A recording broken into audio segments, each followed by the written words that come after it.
هجرته إلى الله ورسوله فهجرته إلى الله ورسوله ومن كانت هجرته لدنيا يصيبها أو امرأة ينكحها فهجرته إلى ما هاجر إليه أو كما قال رسول الله صلى الله عليه وسلم. میرے محترم بھائیوں بزرگوں اور دوستوں، اس ساری کائنات کو اللہ رب العزت نے بنایا پیدا کیا ہے. جیسے یہ پیدا ہونے میں اللہ کی محتاج ہے، ایسے باقی رہنے میں بھی اللہ کی محتاج ہے، اور جیسے باقی رہنے میں اللہ کی محتاج ہے، ایسے نفع نقصان دینے میں بھی اللہ کی محتاج ہے. اس کائنات کو جیسے اللہ نے بنایا ہے، اس کا حقیقی مالک بھی اللہ ہے. کائنات میں تصرف کرنے والی ذات اللہ کی متصرف اللہ ہے. اللہ کے سوا کوئی اس کائنات میں متصرف نہیں ہے. دن رات اللہ کی چاہنے سے بدل رہے ہیں، اور کسی جاندار کو اللہ بے جان سے نکال رہا ہے، اور بے جان سے اللہ جاندار کو نکال رہا ہے. ایسے ہی عزت کے اسباب جمع ہو جاتے ہیں، اللہ ذلت دینے پہ قادر ہے. ذلت کے اسباب جمع ہو جائیں، عزت دینے پہ قادر ہے. ملک دینے والا اللہ، مال دینے والا اللہ، ملک لینے والا اللہ، مال لینے والا اللہ. ساری چیزیں، شکلیں نقشے اللہ کی محتاج ہے. اللہ ان کے محتاج ہے. اللہ صحت دینے میں دوا کا محتاج نہیں، پیاس بجھانے میں پانی کا محتاج نہیں، حفاظت کرنے میں اسلحہ کا محتاج نہیں. مخلوق اللہ کی محتاج ہے، اللہ مخلوق کے محتاج نہیں.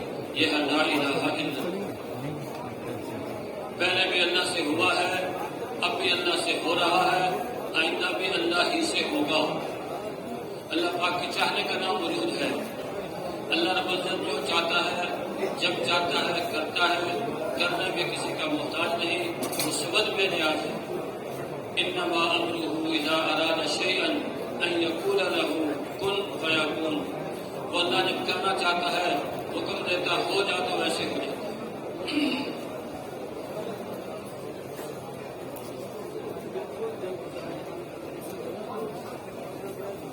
وہ اللہ با اختیار ذات ہے،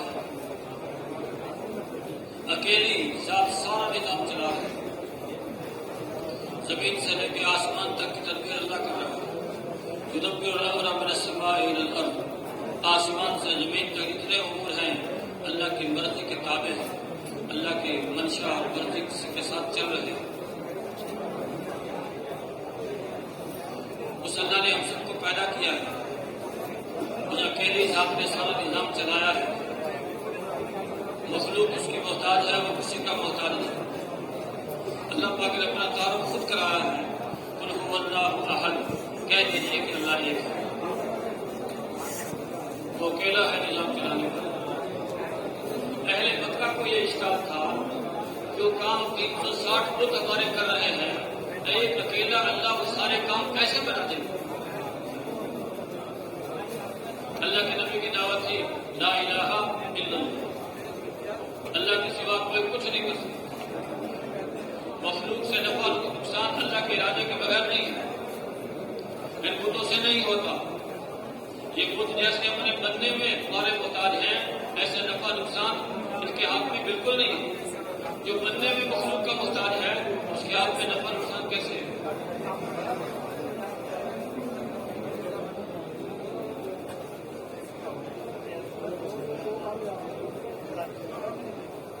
اس اللہ کے بندے ہیں. قل هو اللہ احد. کہہ دیجیے کہ اللہ ایک ہے. لو کان فیہما آلہۃ الا اللہ لفسدتا. اگر زمین و آسمان کے درمیان کئی الہ ہوتے، ایک الہ نہ ہوتا، کئی الہ ہوتے، تو زمین کا نظام بھی فاسد ہو جاتا، آسمان کا نظام بھی فاسد ہو جاتا. ایک الہ کہتا میں نے سورج کو مشرق سے نکالنا ہے، دوسرا الہ کہتا نہیں میں نے سورج کو مغرب سے نکالنا ہے. ایک الہ کہتا میں نے بارش برسانی ہے، دوسرا کہتا میں نے بارش نہیں برسانی.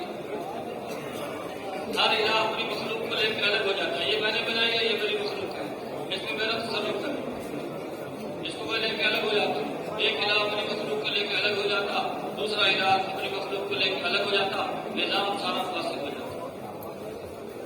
لیکن نظام میں فساد نہیں ہے، یہ دلالت ہے اس پر کہ اللہ ایک ہے۔ قل هو اللہ احد، قل هو اللہ احد، اللہ ایک ہے۔ ایک زمانہ ایسا آیا کچھ لوگ 3 الہ کے قائل تھے، 3 الہ کے قائل تھے۔ کوئی حضرت عیسیٰ علیہ السلام کو الہ مانتے تھے، کوئی ان کی والدہ محترمہ مریم علیہ السلام کو الہ مانتے تھے، اور کوئی تو تعدد الہہ کے قائل تھے۔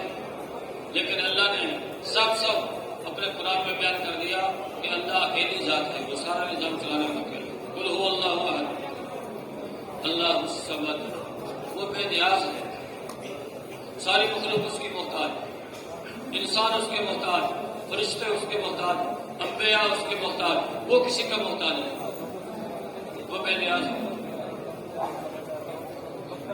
وہ بے نیاز ہے۔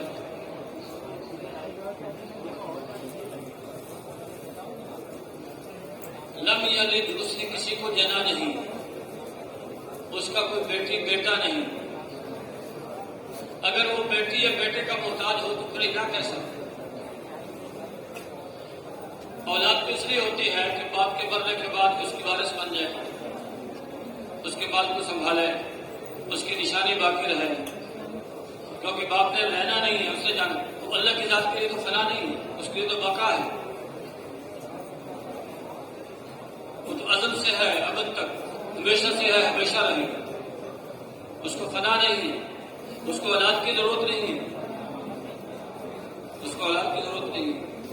لم یلد، اس نے کسی کو جنا نہیں، اس کا کوئی بیٹی بیٹا نہیں، ولم یولد، وہ کسی سے جنا نہیں گیا، اس کا کوئی باپ نہیں۔ باپ ہونے کا مطلب یہ ہے پہلے نہیں تھا، باپ دنیا میں آیا، اس کے بعد پھر بیٹا دنیا میں آیا۔ اگر باپ مانے تو پھر یہ لازم آتا ہے کہ نعوذ باللہ اللہ کی ذات پہلے نہیں تھی، بعد میں وجود میں نہیں۔ لم یولد، وہ کسی سے جنا نہیں گیا، وہ ہمیشہ سے ہے، ہمیشہ رہے گا، وہ اول بھی ہے، وہ آخر بھی ہے، وہ ظاہر بھی ہے، وہ باطن بھی ہے۔ ولم یولد، وہ کسی سے جنا نہیں گیا۔ ولم یکن لہ کفوا احد، اس کی برابری کرنے والا کوئی نہیں، اس کا ہمسر کوئی نہیں، اس کے برابر کسی کا اختیار نہیں، وہ اکیلا ہے، اس کے مقابل کوئی نہیں۔ اس اللہ کے ہم بندے، اس اللہ پہ ہمارا ایک ہے۔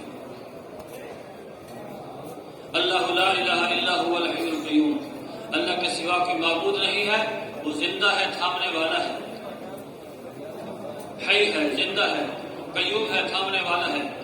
آسمان کو اللہ نے اپنی قدرت سے تھاما ہوا ہے، نیچے کوئی ستون نظر نہیں آتا، آسمان صدیوں سے کھڑا ہے، ہزاروں برس گزر گئے ہیں، حضرت آدم علیہ السلام سے پہلے سے اللہ نے آسمان کو بنایا ہے، اور یہ کھڑا ہے، جو کا تو کھڑا ہے، کبھی اس کا رنگ خراب نہیں ہوا، کبھی اس میں جڑاٹ نہیں پڑی، کبھی کوئی ٹکڑا اوپر سے ٹوٹ کے نیچے نہیں گرا، اس کو بنانے والا اللہ ہے، اور اس کا تھامنے والا اللہ ہے۔ سورج کو اللہ نے تھاما ہوا ہے، زمین آسمان کے درمیان معلق ہے، لٹکا ہوا ہے، نہ اوپر کو جاتا ہے نہ نیچے کو گرتا ہے، اس کو کس نے تھاما ہے؟ اللہ نے۔ یہ بتا رہا ہے اس کا بنانے والا، اس کا سنبھالنے والا وہ زندہ ہے، وہ حی ہے، اس کو موت نہیں آتی۔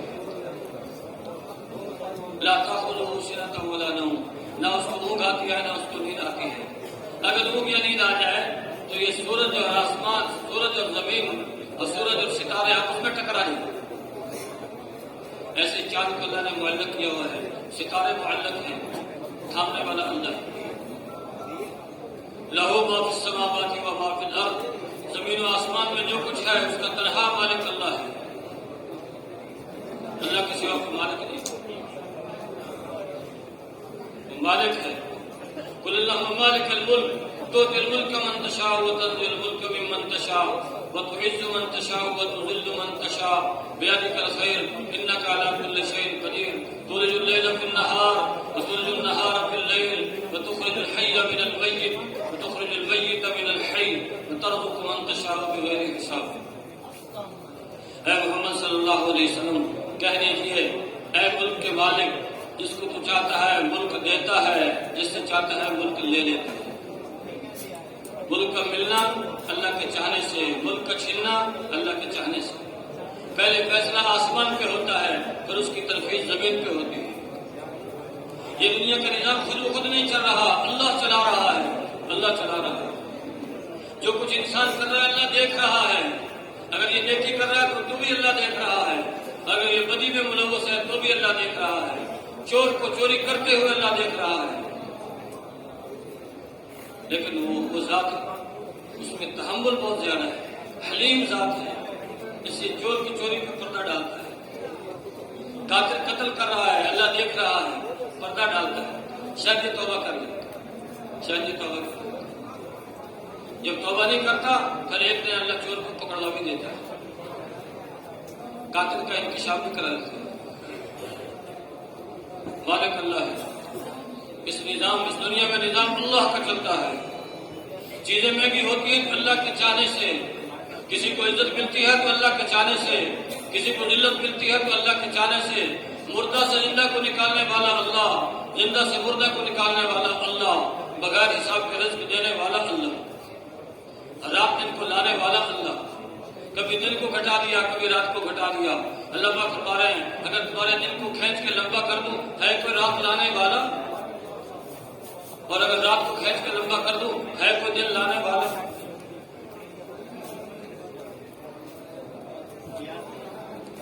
اللہ کو پہچانے، ہم نے اللہ کو پہچانا نہیں ہے۔ ہم نے دراہیم کو پہچانا، دنانیر کو پہچانا، روپے کو پہچانا، لوہے کو پہچانا، لکڑی کو پہچانا، سونے چاندی، اللہ کو نہیں پہچانا جو ان سب کا خالق ہے۔ ایک ہے لوہے لکڑی سے فائدہ حاصل کرنا، ایک ہے اس ذات سے فائدہ حاصل کرنا جو لوہے لکڑی کا خالق ہے، بنانے والا ہے۔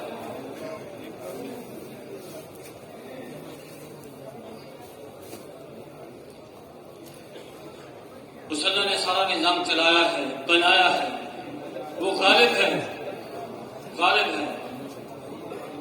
باقی سب چیزیں اس کے سامنے مغلوب ہے، وہ غالب ہے۔ آج بھی اللہ اسی قوت اور قدرت کے ساتھ ہے جس قوت اور قدرت کے ساتھ اللہ پاک حضرت ابراہیم علیہ السلام کے زمانے میں تھا۔ آج بھی اللہ اسی قوت اور قدرت کے ساتھ ہے جس قوت اور قدرت کے ساتھ اللہ پاک حضرت موسیٰ علیہ السلام کے زمانے میں تھا۔ اللہ کی ذات کبھی کمزور نہیں ہوتی۔ اس اللہ پہ ہمارا ایمان ہے، لا الہ الا اللہ، اللہ کے سوا کوئی معبود نہیں، عبادت کے لائق وہی ہے، عبادت کے لائق وہی ہے۔ اللہ موقع دیتا ہے، اللہ موقع دیتا ہے، تدبیر کرنے دیتا ہے، لیکن اللہ کی تدبیر غالب ہے۔ واللہ خیر الماکرین، اس کی تدبیر بہترین تدبیر ہے، اس کی تدبیر غالب ہے۔ فرعون نے تدبیر کی، کیا تدبیر کی؟ جب نجومیہ نے اس کو بتلایا تیری سلطنت میں ایک بچہ پیدا ہونے والا ہے اور یہ بچہ تیری سلطنت کے زوال کا سبب بنے گا۔ فرعون نے ربوبیت کا دعویٰ کر رکھا تھا، میں رب ہوں، ربوبیت کا دعویٰ ربوبیت کا ہے، اور اس بچے سے ڈر رہا ہے جو ابھی پیدا نہیں ہوا، جو ابھی پیدا نہیں ہوا۔ اللہ تو اللہ ہے، اللہ تو اللہ ہے۔ اننی انا اللہ لا الہ الا انا فاعبدنی، میں ہی اللہ ہوں، میرے سوا کوئی معبود نہیں، میری عبادت کر۔ اننی انا اللہ، فرعون کا دعویٰ میں رب ہوں، میں رب ہوں، یہ دعویٰ ہے۔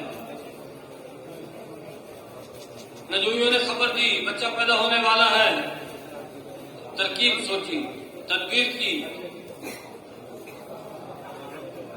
کہ بنی اسرائیل کا وہ بچہ پیدا ہوگا، ان کے جتنے بھی لڑکے پیدا ہوں ان کو قتل کر۔ سپاہی مقرر ہو گئے، گھر گھر جاتے جہاں بچہ پیدا ہوتا اس کو لے کے ماں کے سامنے ذبح کر دیتے۔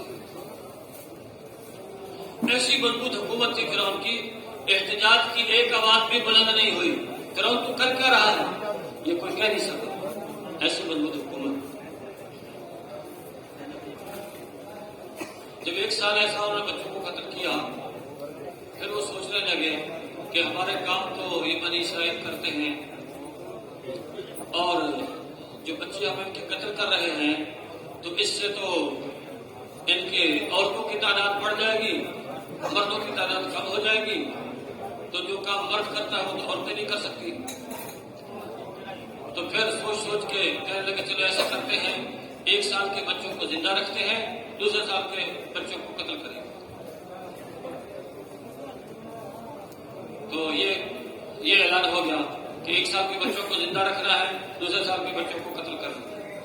حضرت ہارون علیہ السلام اس سال پیدا ہوئے جو سال بچوں کے زندہ رکھنے کا تھا، اور حضرت موسیٰ علیہ السلام اس سال میں پیدا ہوئے جو سال بچوں کے قتل کرنے کا تھا۔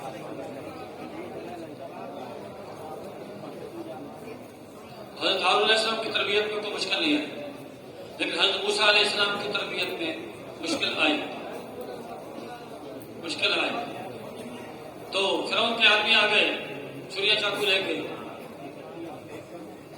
تو حضرت موسیٰ علیہ السلام کی والدہ نے ان کو ادھر بھی بستر بیچ میں حضرت موسیٰ علیہ السلام کو ڈال دیا، اوپر کپڑا ڈال دیا، وہ دیکھ داکھ کے چلے گئے ان کو ملے۔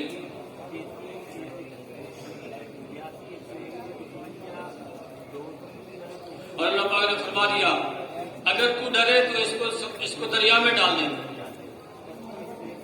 ماں کے دل میں بات ڈالی، اگر ڈرے تو ماں اس کو دریا میں ڈال دیں۔ کیا مطلب؟ اگر تو نہ ڈرے تو میں تیرے بچے کو تیری گود میں پال کے دکھا دوں گا، ایسے ہی پال کے دکھا دوں گا۔ اگر ڈرے، جب تو ڈرے تو پھر اس کو دریا میں ڈال دیں۔ والدہ کو ڈر ہوا، بچے کو ایک صندوق بنوایا، اس میں بچے کو رکھا اور اس صندوق کو دریا میں ڈالا، اور صندوق کو دریا میں ڈال دیا۔ ماں کی ممتا پریشان ہو گئی، شور مچانے لگی، شور مچانے کے قریب ہو گئی، ہائے میرا بچہ۔ پہلے تو ایک خطرہ تھا، اب تو کئی خطرے ہو گئے۔ وہاں دریا میں کوئی اس کو جانور کھا جائے، ڈوب جائے، کوئی پکڑ کے مار دے، اور طرح طرح کے خیالات دل میں آ گئے۔ اللہ پاک نے ان کے دل کو مضبوط کیا،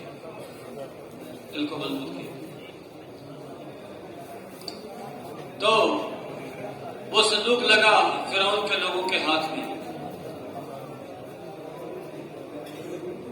اس کے بعد یہ کپڑے دھو رہی تھی، صندوق پکڑا، لے گئے، کھولا نہیں، کھولے کہ ایسا نہ ہو اس میں کوئی چیز ہو، کوئی سونا چاندی ہو، کوئی مال ہو، تو ہمارے کو تہمت نہ لگ جائے کہ انہوں نے بیچ میں سے چرا لیا۔ چلو لے کے جاتے، گھر لے کے بھائی آسیہ کے پاس۔ فرعون تو پکا کافر تھا، اس کی بیوی پکی ایمان والی تھی، بھائی آسیہ۔ تو جب صندوق کھولا تو خوبصورت بچہ، آسیہ کے پاس اولاد نہیں تھی، اللہ نے محبت ڈال دی آسیہ کے دل میں حضرت موسیٰ علیہ السلام کے۔ تو فرعون نے حکم دیا یہ وہ بنی اسرائیل کا بچہ ہے، انہوں نے ڈر کے دریا میں ڈالا ہے، اس کو قتل کرو، اس کو قتل کرو۔ قتل کا حکم ڈالے۔ بھائی آسیہ نے کہا ہمارے پاس اولاد نہیں ہے، شاید ہمارے لیے نفع میں، ہمارے لیے شاید یہ نافع ہو، ہمیں نفع پہنچائے، جب اس کو بچہ بنا کے پالیں گے تو ہماری مخالفت تھوڑی کریں گے۔ ایک روایت میں آتا ہے فرعون نے کہا تیرے لیے تو نفع مند ہو سکتا ہے لیکن میرے لیے نہیں۔ ایسے ہی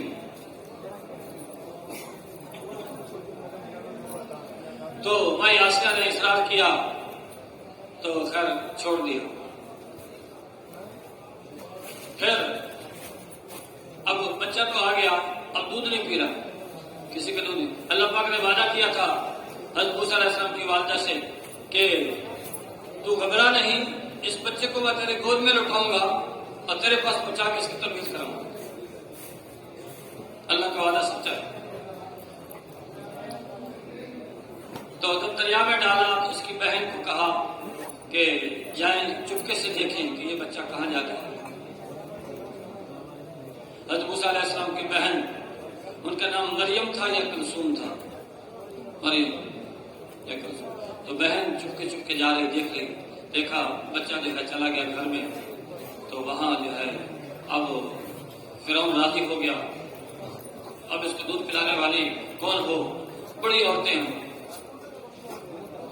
اور دودھ پلانے کی حضرت موسیٰ علیہ السلام بالکل دودھ نہیں لیتے تھے. پریشان ہو. حضرت موسیٰ علیہ السلام کی بہن آگے بڑھی کہ میں تمہیں گھر کا پتہ بتلاتی ہوں، وہ بڑے شریف لوگ ہیں اور ان کا دودھ بہت اچھا ہے اور یہ اس بچے کو دودھ پلائیں گے، پالیں گے آپ کے لیے، اور وہ بہت اچھے لوگ ہیں. ایک روایت میں آتا ہے کہ انہوں نے کہا یہ دیکھو یہ بنی اسرائیل کی عورت ہے، لگتا ہے انہیں کا بچہ ہے، یہ پکڑو اس کو. اس نے کہا نہیں میں تو ویسے کہہ رہی ہوں کہ ان کا دودھ بہت اچھا ہے اس لیے آپ تجربہ کریں گے. وہ والدہ کو لے کے آئیں، والدہ نے دودھ پلایا، حضرت موسیٰ علیہ السلام نے فوراً دودھ پی لیا. تو والدہ نے کہا میں یہاں رہ کے نہیں بچے کو دودھ پلا سکتا، تم نے بچے کو پلوانا ہے تو مجھے سب میرے گھر بھیج دو، میں یہاں نہیں پلا سکتا. ہم مجبور تھے، کسی کا دودھ پیتا نہیں تھا. کہا ٹھیک ہے لے جا اس کو، وہیں اس کی تربیت کر، تو کبھی کبھی ملانے کے لیے لے آیا کر. بہت اچھا. اب اللہ نے وعدہ پورا کر دیا. یہ بچہ حضرت موسیٰ علیہ السلام جو ہے اپنی والدہ کے پاس پہنچ گیا، اپنی والدہ کے پاس پہنچ گیا، اپنے بچے کی تربیت کر رہی ہے اور خرچہ مل رہا ہے فرعون کے خزانے سے، فرعون کے خزانے سے.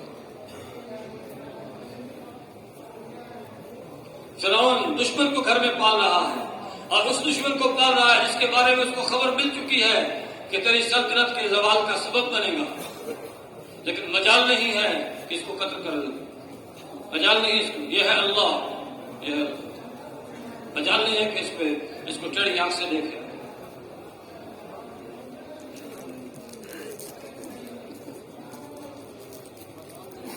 علماء فرماتے ہیں کہ جو آدمی کام تو کرتا ہے، جو تجارت کو کرتا ہے، اس میں نیت خدمت کی کر لیتا ہے، نیت خدمت کی کہ خدمت کے لیے سے تجارت کر رہا ہوں، لوگوں کی خدمت.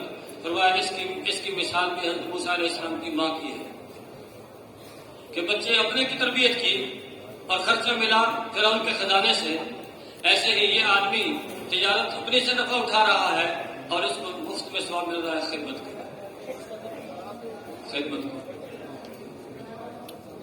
تجارت کر رہا ہے، خدمت کی نیت ہے کہ لوگوں کو میرے مال سے نفع ہو. میری تجارت، اگر میں تجارت نہیں کروں گا لوگوں کو چیزیں میسر نہیں آئیں گی، تو میں لوگوں کو خدمت کی نیت سے ان کو چیزیں پہنچا رہا ہوں. فرمایا اس کی مثال حضرت موسیٰ علیہ السلام کی ماں کی طرح ہے.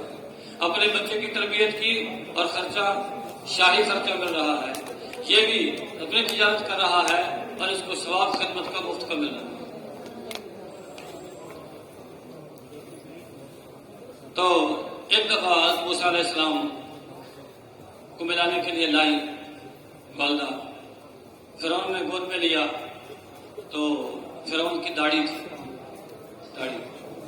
حضرت موسیٰ علیہ السلام داڑھی پکڑ کے جو ہلائے نا، دماغ ہلا. فرعون نے کہا یہ وہی بچہ ہے، کرو اس کو قتل. کیسے مجھے پکڑ کے ہلا دیا ایسے؟ یہ وہی بچہ.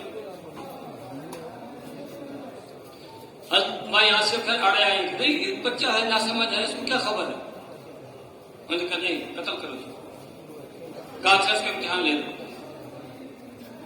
ایک طرف آگ رکھو، ایک طرف جو لال رکھو. اگر یہ آگ کی طرف جائے تو سمجھو بچہ ہے، اور اگر لال کی طرف جائے تو پھر ٹھیک ہے، سمجھدار ہے، پھر قتل کر دیں. امتحان لیا. امتحان کے لیے سامنے رکھا، ایک طرف لال ہے اور ایک طرف آگ کا انگارہ ہے. حضرت موسیٰ علیہ السلام نے لال کی طرف ہاتھ بڑھانا چاہا، فرشتہ نے آگ کی طرف ہاتھ کر دیا. انگارہ اٹھا وہ میں ڈالوں. چلو ٹھیک ہے، چھوڑ دیے. اچھا اس وقت کافر بھی داڑھی رکھتے تھے، فرعون اپنی داڑھی میں موتی پرو کے رکھتا تھا، موتی خوبصورت بنا کے رکھتا تھا. داڑھی کا مڑنا شروع ہوا قوم لوط سے. اس سے پہلے سارا داڑھی رکھتا تھا. قوم لوط وہ مردوں کو غلط استعمال کرتے تھے، تو ان سے یہ چیز شروع ہوئی. بہرحال تو حضرت موسیٰ علیہ السلام کی تربیت ہوتی رہی.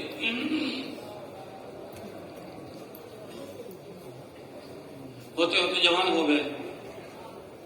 اللہ نے علم و حکمت عطا فرمایا. تو کبھی فرعون کے گھر جاتے اور کبھی اپنی والدہ کے گھر جاتے. ایک دن حضرت موسیٰ علیہ السلام باہر نکلے. لوگ بے خبر پڑے ہوئے تھے. یا تو رات کا وقت تھا, سو رہے تھے, یا دن کو دوپہر کا وقت تھا, قیلولہ کر رہے ہوں گے. بے خبر غافل تھے. دیکھا دو آدمی لڑ رہے ہیں. ایک حضرت موسیٰ علیہ السلام کی قوم کا ہے, دوسرا فرعون کی قوم کا ہے. تو جو حضرت موسیٰ علیہ السلام کی قوم کا ہے اس نے اپنی مدد کے لیے بلایا حضرت موسیٰ علیہ السلام. حضرت موسیٰ علیہ السلام آگے بڑھے. جب آگے بڑھے اس کو روکا, وہ رک نہیں رہا تھا. ایک گھونسا مارا, وہ مر گیا.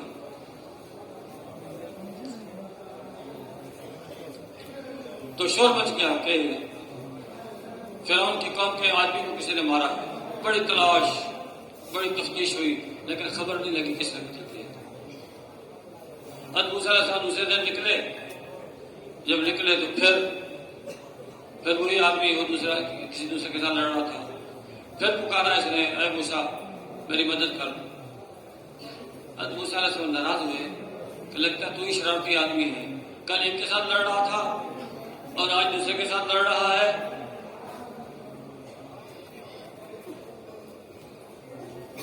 جو آگے بڑھے اس کو خطرہ ہوا کہ کل اس کو مکہ مارا تھا, آج مجھے مکہ مارے گا, میرا کام تمام ہو جائے گا. اس لیے اس نے شور مچا, لوگوں پکڑو اس کو, کل اس کو مارا تھا, آج مجھے مارنے لگا.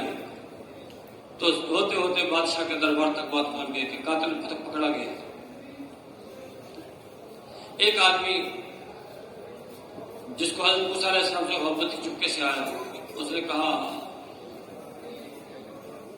قوم کے فرعون کے لوگوں نے مشورہ کیا ہے آپ کو قتل کرنے کا, آپ اپنی جان بچا کے جائیں.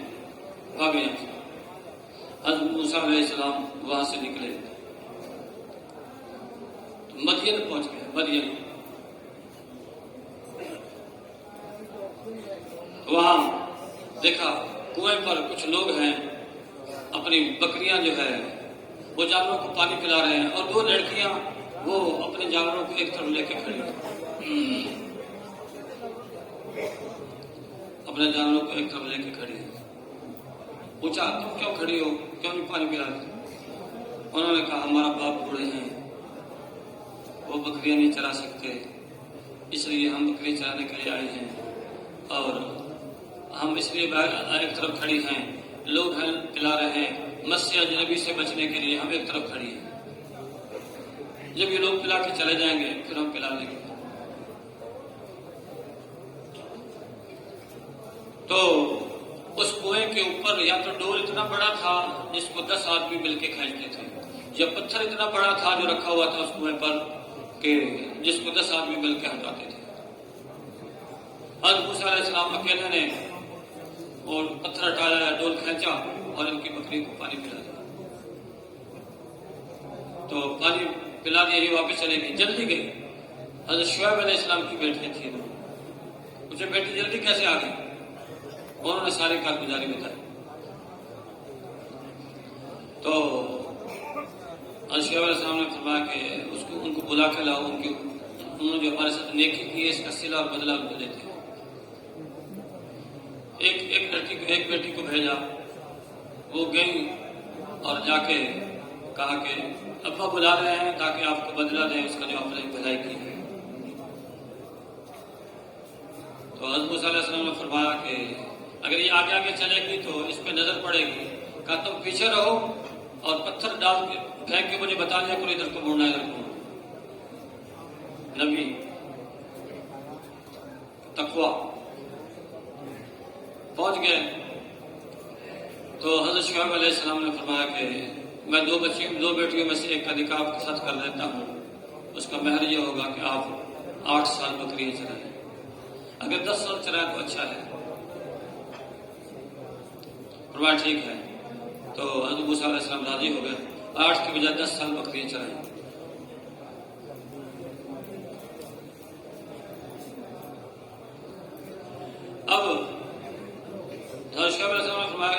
پریشان نہ ہوں، یہ علاقہ فرعون کی سلطنت سے باہر ہے، فرعون کا خوف نہ کریں۔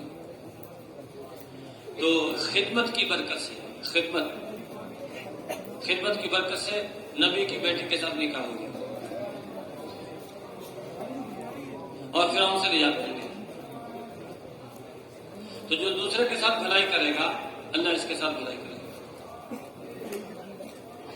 تو بات یہ چل رہی تھی کہ سب کچھ کرنے والی ذات اللہ کی ہے، سب کچھ کرنے والی ذات اللہ کی ہے، جس کو چاہے ملک دے، جس سے چاہے ملک لے۔ تو فرعون نے جب ظلم کیا پھر اللہ نے بحیرہ کلثم میں ڈبویا، اس کی ہدایت کے لیے اللہ نے بہت معجزے اس کو دکھائے حضرت موسیٰ علیہ السلام کے ہاتھ پہ۔ ایک تو یہ معجزہ دکھایا کہ جب حضرت موسیٰ علیہ السلام گئے فرعون کے دربار میں دوبارہ، اللہ پاک نے فرمایا جاؤ فرعون کی طرف، وہ سرکش ہو گیا ہے۔ تو فرعون نے کہا اچھا معجزہ دکھاؤ اگر تو نبی ہے۔ آسا ڈالا تو وہ اژدہا بن گیا، اژدہا بن کے منہ کھولا فرعون کی طرف، فرعون تخت پہ بیٹھا ہوا تھا، جب فرعون کی طرف بڑھا تو فرعون نے چھلانگ لگائی اور دوڑ کے حضرت موسیٰ علیہ السلام کے پاس آ کے کھڑا ہوا، پکڑو اس کو، پکڑو۔ حضرت موسیٰ علیہ السلام نے اس کو پکڑا تو لاٹھی بن گئی۔ اور یہ معجزہ دیکھ کے چاہیے تھا ایمان لے آتا لیکن ایمان نہیں لایا۔ پھر دوسرا معجزہ دکھایا، ہاتھ بغل میں ڈالا، نکالا تو روشن، پھر بھی ایمان نہ لایا۔ پھر اللہ نے قحط ڈالا، پھر بھی ایمان نہ لایا۔ میڈکوں کا عذاب آیا، پھر بھی ایمان نہ لایا۔ پانی خون بن گیا، پھر عذاب، پھر بھی ایمان نہ لایا۔ تو کیوں اتنے معجزے دیکھ کے ایمان کیوں نہیں لایا؟ جو آدمی جان بوجھ کر نبی کی مخالفت کرتا ہے اللہ اس کے دل پر مہر لگا دیتا ہے، مہر، اللہ نے مہر لگا۔ جیسے ابو جہل جانتا تھا حضرت محمد صلی اللہ علیہ وسلم حق نبی ہے لیکن مانتا نہیں تھا، جانتا تھا مانتا نہیں تھا، اللہ نے مہر لگا آخری دم تک۔ ابو جہل جب اس کو قتل کیا جانے لگا تو کہنے لگا کہ میری گردن ذرا نیچے سے کاٹنا، نیچے سے، تاکہ سردار کی گردن معلوم ہو۔ آپ نے اس حادثے میں ارشاد فرمایا میری امت کا فرعون حضرت موسیٰ علیہ السلام کے فرعون سے زیادہ سخت تھا، کیونکہ حضرت موسیٰ علیہ السلام کا جو فرعون تھا جب مرنے لگا تو کہنے لگا اب میں ایمان لے آیا اللہ پر ایمان لے آیا۔ اور ابو جہل جب مرنے لگا پھر بھی کہنے لگا کہ میری گردن نیچے سے کاٹنا کہ سردار کی گردن، تو مرتے وقت بھی ایمان نہ لایا، ایمان کی قدر۔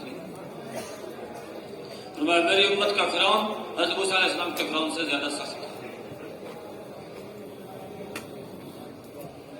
تو سارے کچھ سے دیکھ لیے لیکن ایمان نہ لایا۔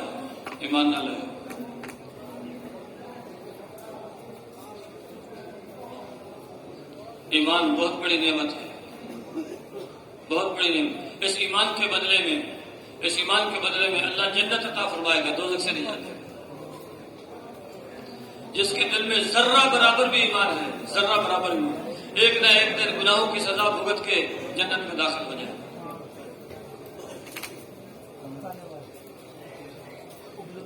جب کافی عرصے تک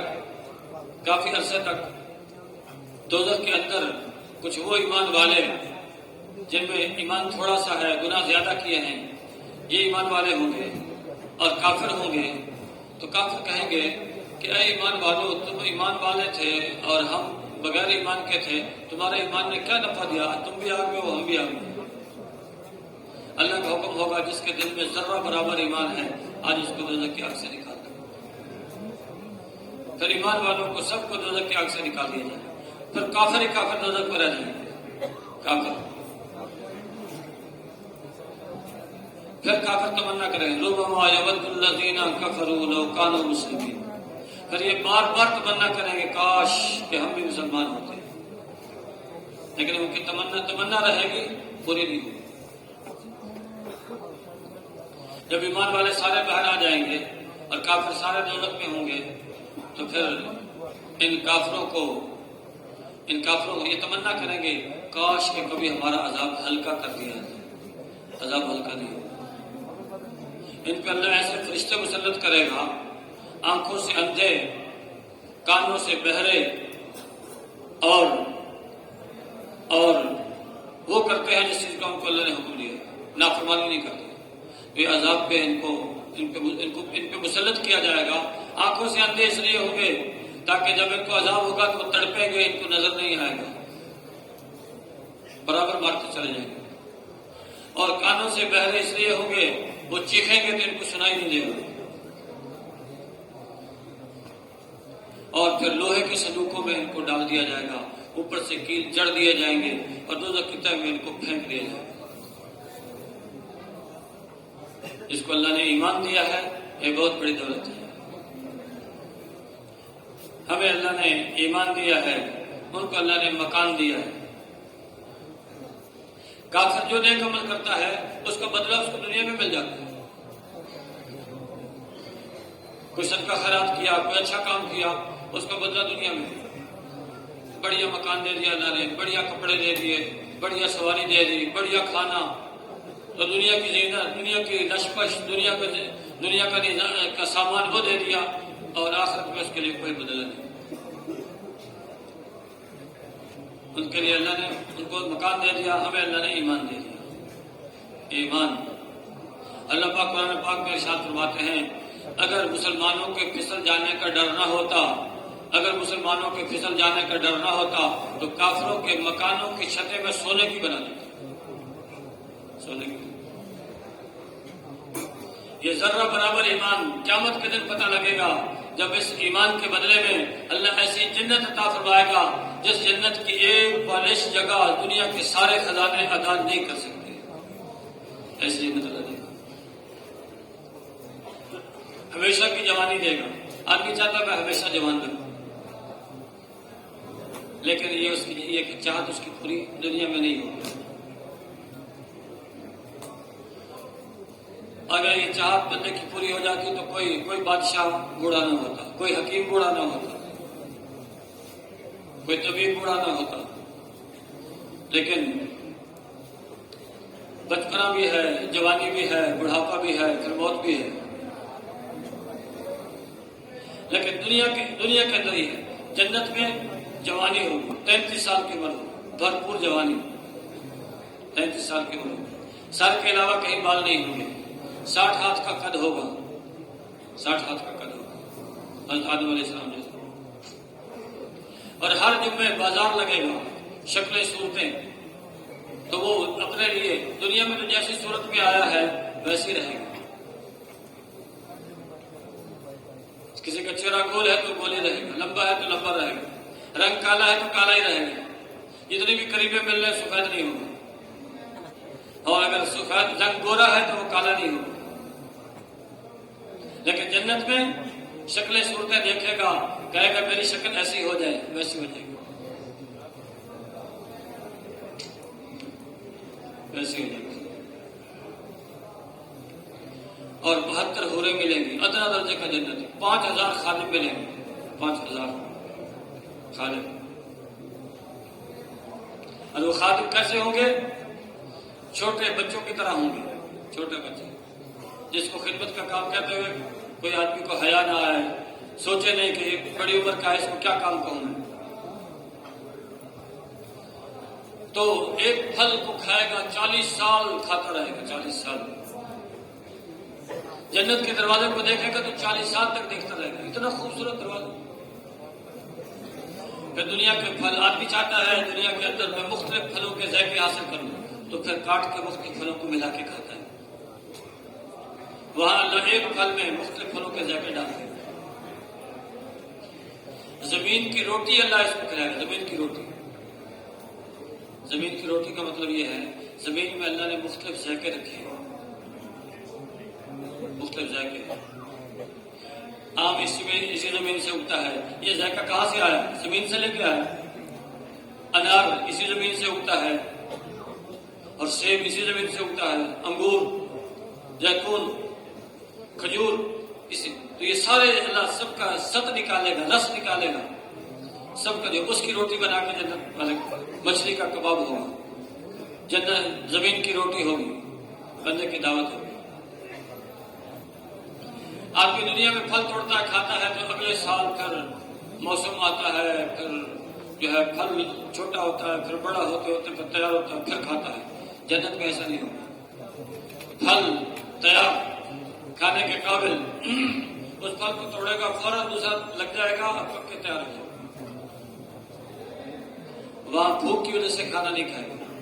بھوک بھی تو تکلیف ہے، وہاں تکلیف نام کی کوئی چیز نہیں ہے.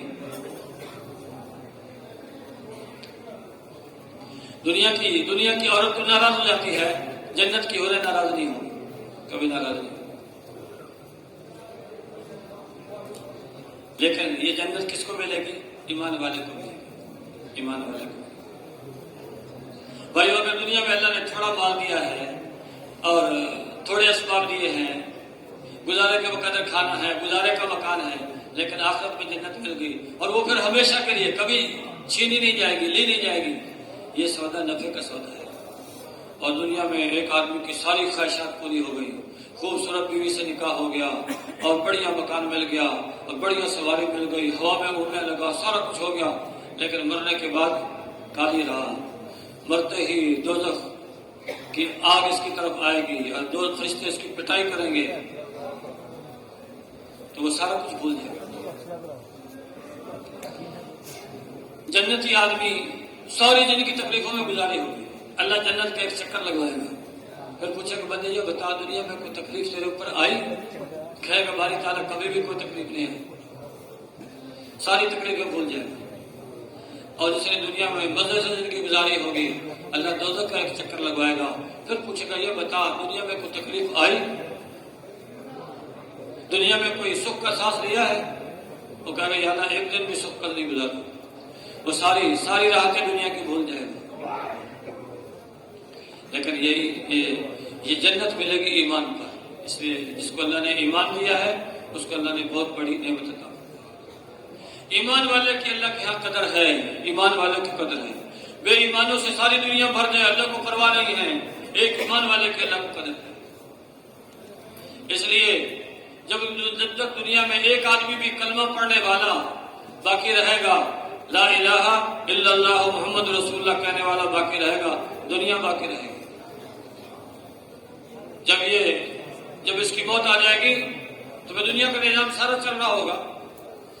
ایک آدمی اپنے حوض کی مرمت کر رہا ہوگا اور بازار میں ایک آدمی نے جو ہے گاہک کے سامنے کپڑا پھیلایا ہوا ہوگا بیچنے کے لیے، تو اس کلمے والے کا انتقال ہو جائے گا، اللہ کائنات کو ختم کروا دے گا، قیامت برپا کر دے گا، زمین ختم، آسمان ختم، پہاڑ روئی کے گالوں کی طرح اڑنا شروع ہو جائے گا، سارا نظام درہم برہم. ایک ایمان والے کے اللہ کیا قدر ہے. ایمان تو ایمان ملا ہے ہمیں نبیوں کی برکت سے. نبی جتنے نبی آئے ہیں انہوں نے لا الہ الا اللہ کی دعوت دی ہے. ایمان کیا ہے؟ لا الہ الا اللہ محمد رسول اللہ، اس کا زبان سے اقرار کرنا، دل سے اس کی تصدیق کرنا. منافق بھی کلمہ تو پڑھتے تھے، صحیح پڑھتے تھے لا الہ الا اللہ محمد رسول اللہ، لیکن دل سے تصدیق نہیں تھی. دل سے کافر تھے، زبان کے مومن تھے. تو ایمان کیا ہے؟ اقرار باللسان وتصدیق بالجنان، زبان سے اقرار اور دل سے تصدیق، اس کا نام ایمان ہے. دل سے تصدیق. تو یہ ایمان اللہ ہم سب کو نصیب، سارے انسانوں کو اللہ ایمان نصیب فرمائے. تو ایمان کی محنت کی ہے نبی نے، ایمان کہ سارے ایمان والے بن جائیں، بتوں کی پوجا چھوڑ دیں، اللہ کو معبود بنا لیں. اس کے لیے سارے نبیوں نے تکلیف دی. حضرت یونس علیہ السلام،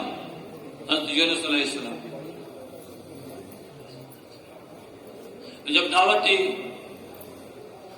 لوگوں نے بات نہیں مانی، فرمایا اچھا 3 دن میں تمہارے اوپر عذاب ہے. تو نکل کے چلے گئے باہر، سروں پہ عذاب اڑلانے لگا. جب عذاب سروں پہ اڑلانے لگا پریشان ہو گئے، یہ تو سچ مچ عذاب آیا. تو ایک میدان میں نکلے سب، خود بھی نکلے، عورتوں کو نکالا، بچوں کو نکالا، جانوروں کو نکالا، چیخو پکار شروع کی، اللہ کے سامنے روئے دھوئے، ایمان لے آئے۔ اللہ نے آیا ہوا عذاب واپس کر دیا، توبہ استغفار کی تو عذاب ٹل گیا۔ حضرت یونس علیہ السلام کو خبر نہیں ہے کہ اندر کیا معاملہ ہو، وہ انتظار میں ایک عذاب ہے، انتظار کیے بغیر کشتی میں سوار، اب بستی کی طرف نہیں گئے کیونکہ اس کی شریعت میں یہ تھا جس کا جھوٹ ثابت ہو جاتا اس کی سزا تھی قتل۔ ایسا نہ ہو کہ قوم قتل کر دے تو کشتی میں بیٹھ کے جانے لگے، کشتی بھور میں پھنس گئی، کشتی بھور میں پھنس گئی۔ ملاح نے کہا کوئی غلام ہے جو اپنے آقا سے بھاگا ہوا ہے، جب وہ کشتی میں بیٹھتا ہے تو پھر کشتی کے ساتھ یہ معاملہ ہوتا ہے، بھور میں پھنس گئی تو وہ چھلانگ لگا دے کھلی۔ حضرت یونس علیہ السلام نے کہا وہ میں، کہنے لگا نہیں آپ نہیں ہو سکتے، یا تو پہلے سے جانتا ہوگا یا شکل و صورت کو دیکھ کے اندازہ لگایا۔ قرہ ڈالا، ایک دفعہ ڈالا، دو دفعہ، تین دفعہ قرہ ڈالا، حضرت یونس علیہ السلام کا نام نکلا، انہوں نے پھر چھلانگ لگا دی۔ حضرت یونس علیہ السلام نے جب چھلانگ لگائی تو مچھلی کو اللہ نے حکم دیا کہ نگل لے اس کو، اور یہ تیری غذا نہیں ہے، امانت ہے، تو مچھلی پیٹ کے اندر لے کے اس کو پھرتی رہی۔ مختلف روایتیں ہیں، زیادہ سے زیادہ روایت ہے کہ 40 دن تک پھرتی رہی، ایک روایت ہے کہ 6 دن تک لے کے پھرتی رہی۔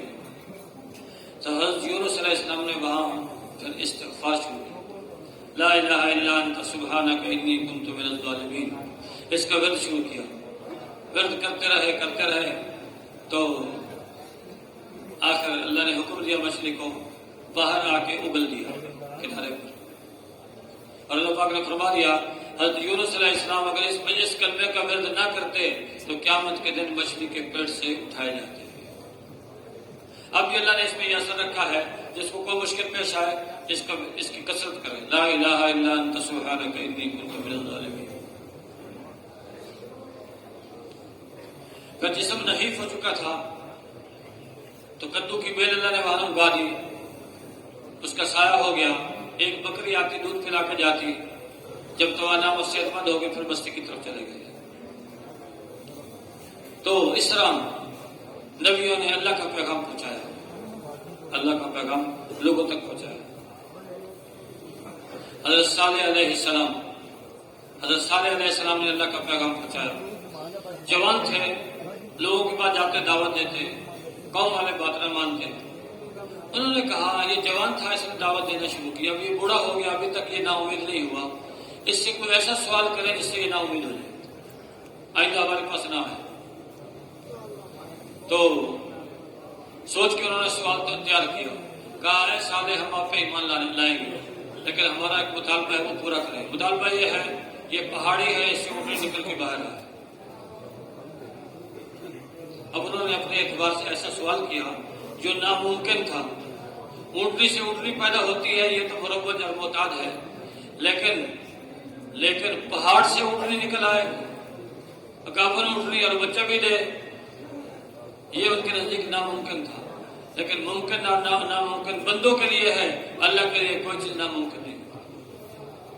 تو دائی کا تعلق اللہ کے ساتھ ہوتا ہے، جب مشکل پیش آتی ہے تو اللہ کی طرف متوجہ ہوتا ہے۔ تو حضرت صالح علیہ السلام نے 2 رکعت نماز کی نیت باندھی، پھر اللہ سے دعا کی، پہاڑی ہلی، چٹان پھٹی، اندر سے اونٹنی نکل کے باہر آئی۔ تو امت کو بتا دیا کہ کوئی مشکل پیش آئے اس کے لیے نماز ہے، نماز سے ہر انحل مسئلے سے انحل مسئلہ بھی حل ہو جاتا ہے۔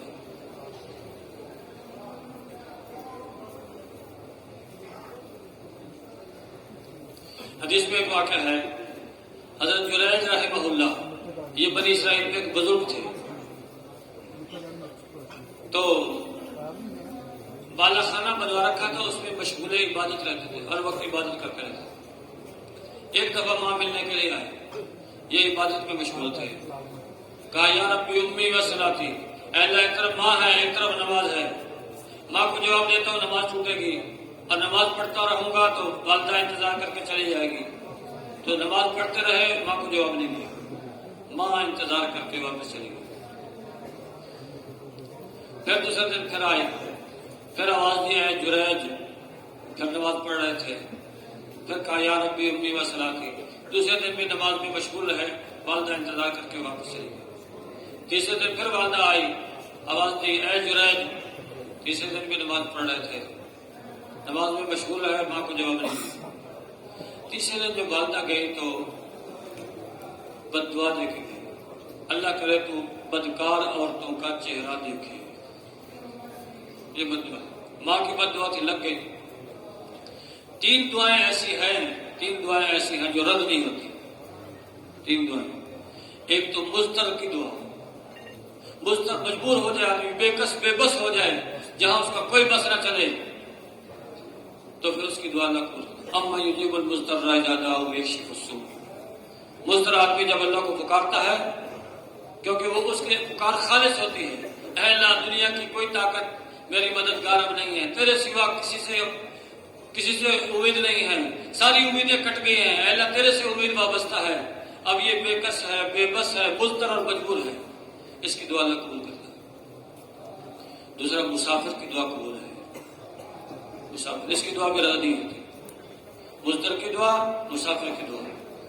مسافر بھی مجبور ہوتا ہے کیونکہ اس کے پاس مال تو ہے، گھر میں ہے، اس کے پاس سہولت کا انتظام ہے، سارا سہولت کی چیز ہے، لیکن گھر میں ہے، یہاں تو بے کس بے بس سفر میں ہے۔ جب اس کو پریشانی آتی ہے، اللہ کو پکارنے کے سوا اس کے پاس کوئی چارہ نہیں، کوئی واقف نہیں ہے، کوئی جاننے والا نہیں ہے، کوئی مددگار نہیں ہے، تو مسافر کی دعا قبول ہے۔ اور تیسری دعا جو ہے، والد جب بد دعا کرے اپنی اولاد کے لیے، دو دعائیں ہیں، تیسری بد دعا ہے۔ والد جب بد دعا کرے اولاد کے لیے، یہ بھی رد نہیں ہوتی ہے، یہ رد نہیں، ان تین شخصوں کی دعا رد نہیں ہے۔ تیسرا والد، کیونکہ والد مجبور ہو کے بد دعا کرتا ہے، مجبور ہو جاتا ہے، جب اولاد اتنا پریشان کر دیتی ہے، ورنہ والد کی شفقت کا تقاضا یہ ہے کہ وہ اولاد کے لیے دعا ہی کرتا ہے، لیکن جب مجبور کر دیا اب وہ ہاتھ اٹھاتا ہے۔ تو حضرت جریج رحمہ اللہ، اس کی والدہ نے بھی ہاتھ اٹھا دیے، اللہ کرے تو بدکار عورتوں کا چہرہ دیکھ، ماں کی بد دعا کے لگ گئی۔ ایک فاحشہ عورت جو بہت خوبصورت، جس کے حسن کی مثال دی جاتی تھی، وہ اٹھ کے آئے کہ اس عابد کو میں ورگلاتی ہوں۔ بڑی کوشش کی، یہ عابد تو اس کے پھندے میں نہیں آیا۔ اس عابد کے عبادت خانے کے پاس ایک چرواہا آیا کرتا تھا، اس چرواہے کے ساتھ یہ عورت مشغول ہو گئی۔ مختصر یہ کہ اس سے بچہ پیدا ہوا۔ جب بچہ پیدا ہوا تو عورت نے شور مچایا کہ یہ بچہ اس بزرگ جریج سے پیدا ہوا ہے، تہمت لگا، تہمت بہت بڑا گناہ ہے، تہمت لگا بہت بڑا گناہ ہے۔ جب تہمت لگی، لوگ آئے، ان کو پکڑا اور مارا، عبادت خانہ گرا دیا۔ پوچھا کیا بات ہے، کس لیے مار رہے ہیں، کیا وجہ کیا ہے؟ انہوں نے کہا وجہ کیا ہے، یہ بچہ تمہارے سے، کہ لاؤ بچے کو۔ بچہ لایا گیا، بچے کو چوکا دیا، کہا نہیں چھوڑو میں نماز پڑھ لوں، تو نماز میں مشغول ہو گئے۔ نماز پڑھ کے آئے، بچے کو چوکا دیا، بچے بتا تیرا باپ کون ہے؟ وہ نوزائیدہ بچہ بول اٹھا، میرا باپ فلاں چرواہا ہے۔ جب لوگوں نے اس بچے کی بات سنی، یہ تو پہلی رات میں ایک دن کا بچہ ہے، نوزائیدہ بچہ ہے، بول اٹھا ہے، اور اس کے کہنے سے بولا ہے، اس کا مطلب ہے یہ تو بزرگ ہے، اللہ والا ہے، اور ہم نے اس کی گستاخی کر لی، اس کو مارا اور اس کے بال خانہ بھی گرا دیا۔ اب بات سمجھ میں آئی، عوام کل انعام، اب کہہ رہے ہیں منت خیر، برکت کے طور پہ اس کے جسم پہ ہاتھ ملنے لگے، اس کو چومنے لگے، کہنے لگے اگر آپ کی اجازت ہو ہم آپ کا یہ عبادت خانہ سونے کا بنا دیتے ہیں، سونے کا۔ نہیں جیسے مٹی کا تھا ویسے بنا دیں۔ یہ دو حال آئے ان کے اوپر، ایک تہمت لگنے کا حال، دوسرا تہمت کے دور ہونے کا حال۔ اچھا اگر یہ اپنی صفائی پیش کرتے تو لوگ مان جاتے؟ نہیں، کبھی بھی نہ مانتے، مسئلہ ایسا تھا۔ لیکن اپنی صفائی پیش نہیں کی، رجوع اللہ کی، توجہ اللہ۔ جب رجوع کیا پھر اللہ نے مسئلے کو ایسا پلٹا دیا کہ جو لوگ مار رہے تھے تھوڑی دیر کے بعد وہی چوم رہے ہیں، جو عبادت خانہ گرا رہے تھے تھوڑی دیر کے بعد سونے کا بنا کے دینے کے لیے تیار ہے۔ یہ ہے نماز، یہ ہے نماز۔ تو جو اثر نماز میں اس زمانے میں تھا آج بھی نماز میں وہی اثر ہے، آج بھی نماز سے ہمارے کام بن سکتے ہیں، لیکن ہم نماز کو سیکھیں تو صحیح، سیکھے نہیں۔ دنیا کو سیکھنے میں 20 لگائے، 20 سال لگائے، 25 سال لگائے، 30 سال، آدھی عمر لگا دی، لیکن نماز نہیں سیکھی، نماز نہیں سیکھی۔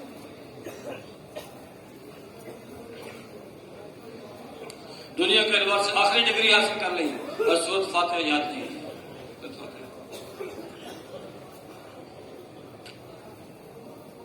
اس لیے وہاں سے ہونے کا یقین ہے، یہاں سے ہونے کا یقین نہیں۔ نماز سے اللہ وہ کام بناتا ہے جو دنیا کے اسباب سے نہیں بنتے۔ تو دائی کی توجہ اللہ کی طرف جاتی ہے، اور اللہ کی مدد ساتھ لینے کے لیے نماز سے بہتر کوئی عمل نہیں، سب سے بہترین عمل نماز ہے۔ اسے اپنی نماز پہ محنت کر کے نماز کو نماز بنانا ہے۔ نماز کیسے بنے گی؟ آدمی ایک ہے کہ ادھر جماعت کھڑی ہوگی تو بھاگا بھاگا وضو کیا اور جماعت میں شریک ہو گیا، یہ بھی نماز میں شرکت ہے، یہ بھی نماز ہے۔ لیکن ایک نماز یہ ہے، کتنے بزرگوں کے واقعات ہیں کہ اذان جو ان کو ہوئی ہے تو وہ پہلے سے مسجد میں موجود تھے، 20 سال اذان ہوئی ہے تو اذان سے پہلے مسجد میں موجود ہے۔ اس نماز کی حلاوت ہی کچھ اور ہے، جو آدمی پہلے سے اطمینان سے آئے، ساری سنتوں اور مستحبات کے ساتھ وضو کرے، اور وضو کر کے اطمینان سے مسجد میں آئے، سنتیں وغیرہ پڑھ کے فارغ ہو جائے، ابھی جماعت کھڑی ہونے میں وقت باقی ہو، اب ذکر کر رہا ہے، اللہ کی طرف متوجہ ہو کے بیٹھا ہے، اور یہ نیت کر رہا ہے کہ ایسی میں نماز پڑھوں گا، اب ایسی نماز کہ اس میں مجھے ادھر ادھر کا دھیان نہ آئے، اب میں اللہ کے سامنے کھڑا ہونے والا ہوں جو زمین و آسمان کا پیدا کرنے والا ہے، جو میرے نفع نقصان کا مالک ہے، میری زندگی اللہ اس نماز سے بنائے گا، میری بگڑیاں اللہ میرے اس نماز سے بنائے گا، میرے سارے کام اس نماز سے بنیں گے۔ اب متوجہ ہو کر دھیان سے، اگر ایک آدمی کو یہ کہا جائے اگر تم دھیان کے ساتھ نماز پڑھو گے تو ہر نماز پہ 1,00,000 روپیہ ملے گا۔ تو بھائیو، مسجد میں جگہ نہیں ملے گی، لوگ وقت سے پہلے آ جائیں گے، ایسا ہے کہ نہیں؟ وقت سے پہلے آ جائیں گے اور ایسی توجہ کے ساتھ نماز پڑھیں گے، ایسے دھیان کے ساتھ، ایسے دھیان کے ساتھ۔ 1,00,000 کی کیا حیثیت ہے؟ اس لاکھ نماز پہ تو اللہ ملے گا، اللہ ملے گا، اللہ ملے گا۔ تو بھائی نماز کو سیکھنا ہے، نماز کو سیکھنا ہے۔ تو نماز کا ظاہر بھی سیکھنا ہے، قیام رکوع سجدہ وغیرہ، اور نماز کا باطن بھی سیکھنا ہے۔ کوشش کریں نماز کا ترجمہ بھی یاد ہو جائے، جو پڑھ رہے ہیں ہمیں پتہ ہو اللہ سے کیا مانگ رہے ہیں، اور جو دعا ہے، جب آدمی دعا مانگ رہا ہے عربی میں ہو یا جس زبان میں ہو، جب اس کو پتہ نہیں کہ میں اللہ سے کیا مانگ رہا ہوں تو وہ دعا نہیں ہے، وہ وظیفہ ہے۔ دعا وہ ہے کہ جب مانگ رہا ہوں تو اس کو پتہ ہو کہ میں اللہ سے کیا مانگ رہا ہوں۔ رب جعلنی یا نماز میں پڑھتے ہیں، وہ بھی وظیفے کی طرف پڑھ جاتے ہیں۔ بہرحال تو جب وضو کر رہے ہیں تو یہ تصور ہو کہ اب میں ہاتھ دھو رہا ہوں تو میرے ہاتھ کی گناہ معاف ہو گئے، میں نے چہرہ دھویا تو چہرے کی گناہ معاف، اور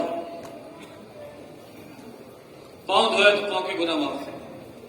یہ تو وضو ہے، وضو پہ بولے۔ اور نماز پہ کیا ملے گا؟ ایک دفعہ اللہ کے نبی نماز کے انتظار میں بیٹھے ہوئے تھے، ایک شخص آیا، کہنے لگا اللہ کے رسول میں نے گناہ کیا ہے، اتنے میں نماز کھڑی ہو گئی۔ نماز ہو گئی، سلام پھیرا، پھر ایک شخص آ گیا، اے اللہ کا رسول میں نے گناہ کیا ہے۔ آپ نے ارشاد فرمایا تم نے ہمارے ساتھ نماز نہیں پڑھی کہ پڑھی ہے، اس سے پہلے اچھی طرح وضو نہیں کیا کہ کیا ہے، فرمایا پھر تمہارا گناہ معاف ہو گیا، تمہارا گناہ معاف ہو گیا۔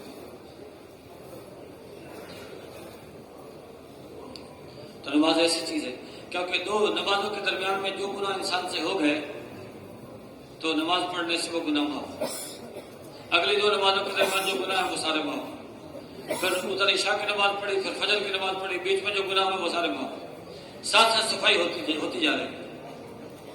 ایسی نعمت ہے بھائی یہ نماز، اسے نماز کا اہتمام، یہ جو نماز کے وعدے ہیں یہ اہتمام نماز پر ہیں، اہتمام نماز پر۔ تو نماز کو سیکھیں گے اور اس کے مطابق نماز ادا کریں گے، اللہ پاک دنیا آخرت کی نعمتیں ہمیں عطا فرمائے، دنیا آخرت کی نعمت۔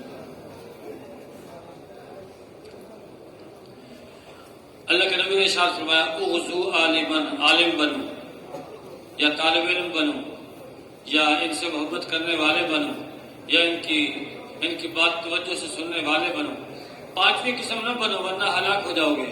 اور پانچویں قسم کیا ہے کہ علم اور علم والوں سے بغض رکھنے لگو، ان تبغض العلم واہلہ، علم اور علم والوں سے بغض رکھنے لگو، پانچویں قسم نہ بنو۔ اس لیے جو آدمی جس شعبے میں لگا ہوا ہے اس شعبے کا علم حاصل کرنا اس کے ذمہ ضروری ہے۔ ایک آدمی پر عہدہ منصب ہے، جس عہدے پر اللہ نے اس کو فائز کیا ہے اس کے متعلق کون سی ذمہ داری اس طرح متوجہ ہو رہی ہے، اس کو سیکھے، اس کو سیکھے۔ جب سیکھے گا تو پھر اللہ اپنے کی توفیق ملے گا۔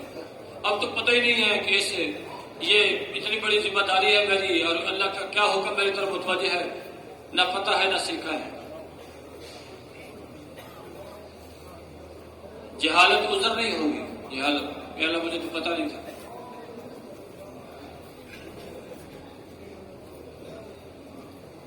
جیسے نماز سے اللہ کام بناتا ہے ایسے استغفار پہ بھی اللہ کام بناتا ہے، جیسے حضرت یونس علیہ السلام کا کام بنا استغفار پر،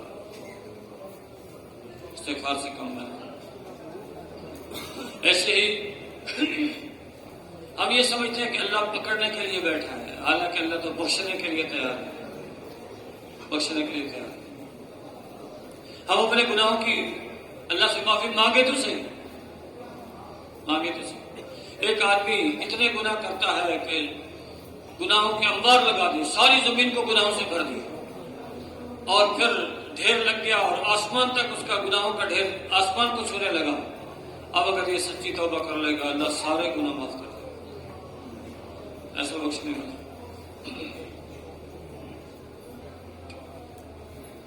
ایک بدو طواف کر رہا تھا، کہہ رہا تھا یا رب ان لم تغفر فاغفر، اے اللہ اگر نہیں بخشنا پھر بھی بخش دے، اگر نہیں بخشنا پھر بھی بخش دے۔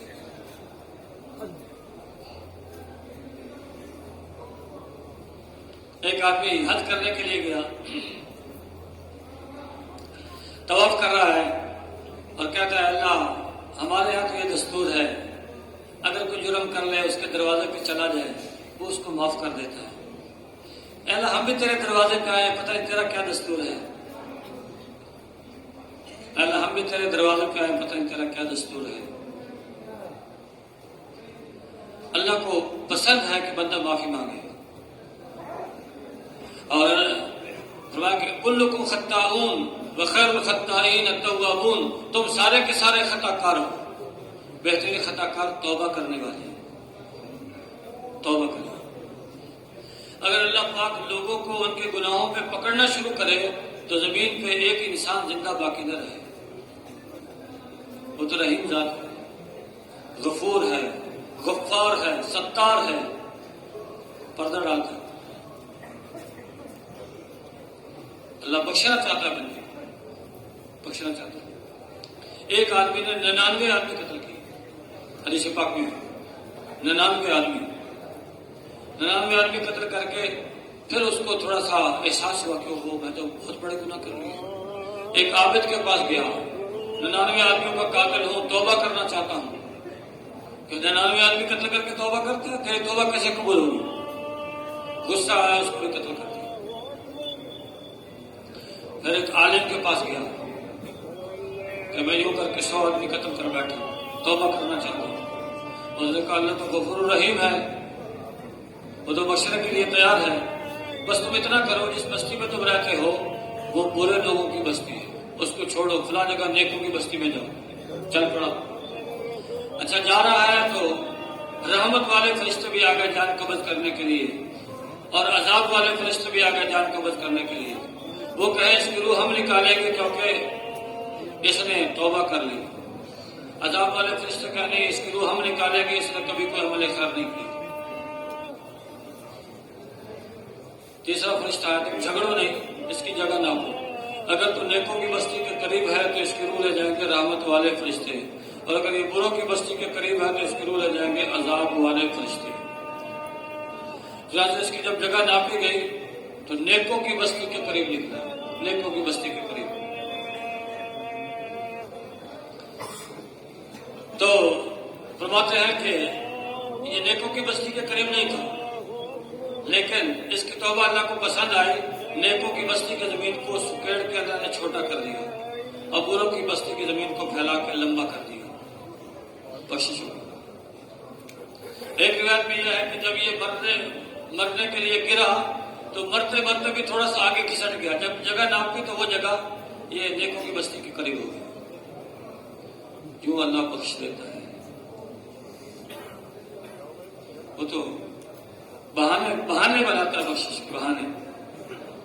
ایک دفعہ آپ علیہ السلام کے پاس صحابہ موجود تھے، تو کچھ لوگ قید ہو کے آئے، ان قیدیوں میں ایک عورت بھی تھی، اس کا بچہ گم ہو گیا، تو بچے کو تلاش کر رہی تھی، بچہ مل نہیں رہا تھا، اور اس کا حال یہ تھا کہ باولوں کی طرح بچے کو تلاش کر رہی تھی، باولوں کی طرح۔ تو جو بچہ نظر پڑتا اس کو اٹھاتی، چومتی، سینے سے لگاتی، پھر اپنے بچے کی تلاش میں لگ جاتی، پھر کوئی بچہ نظر آتا، چومتی، سینے سے لگاتی، پھر بچے اس طرح کرتے کرتے بچہ اس کو مل گیا۔ بچہ جب بچہ ملا، چوما، سینے سے لگایا، خوش خوش واپس لے کے جا رہے، اللہ کے نبی نے صحابہ سے پوچھا اچھا یہ بتاؤ یہ عورت اس اپنے بچے کو آگ میں ڈال دے گی؟ صحابہ کا حضور یہ تو کبھی بھی بس لگتے آگ میں نہیں ڈالے گی، اس کا حال عجیب تھا، جب بچہ نہیں مل رہا تھا، بالکل آگ میں نہیں ڈالے گی۔ اللہ کے نبی نے ارشاد فرمایا جتنی اس عورت کو بچے سے محبت ہے اس سے زیادہ اللہ کو اپنے بندے سے محبت ہے۔ تو وہ اللہ کیسے اپنے بندے کو آگ میں ڈالے؟ بندہ اپنے کرتوتوں کی وجہ سے آگ میں جائے گا، اللہ پاک اس کو آگ میں نہیں ڈالے۔ اللہ تو بخشنا چاہتا ہے، بخشنا چاہتا ہے۔ اللہ نے رحمت کے 100 حصے کیے ہیں، 100 حصے رحمت کے، تو ایک حصہ ساری مخلوق کو تقسیم کیا، ساری مخلوق کو، سارے حیوان، پرندے، درندے، چرندے، جن، انسان، سب میں اس رحمت کا یہ اثر ہے، اس رحمت ایک حصہ رحمت کا، اس کا یہ اثر ہے کہ کوئی گھوڑی اپنے بچے پر کھر نہیں رکھتی،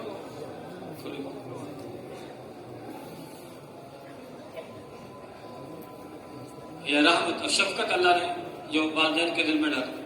ایک دفعہ آپ علیہ السلام تشریف لے جا رہے تھے، ایک صحابی ملنے کے لیے آگے بڑھے، درختوں کے پاس سے گزرے تو پرندوں کے بولنے کی آواز آئی، درختوں کے اندر کیا دیکھا چڑیا کے بچے ہیں، ان کو اٹھایا، اپنی چادر پر رکھ دیا، اوپر سے پلو دے دیا، تو چڑیا کو پتہ لگا، وہ سر پہ منڈلانے لگی کہ میرے بچوں کو چھوڑو۔ اس صحابی نے پلو ہٹایا، وہ چڑیا بھی اپنے بچوں کے ساتھ آگے بیٹھ گئی، انہوں نے پلو اوپر دیا، اللہ کے نبی کے خدمت میں حاضر ہوئے،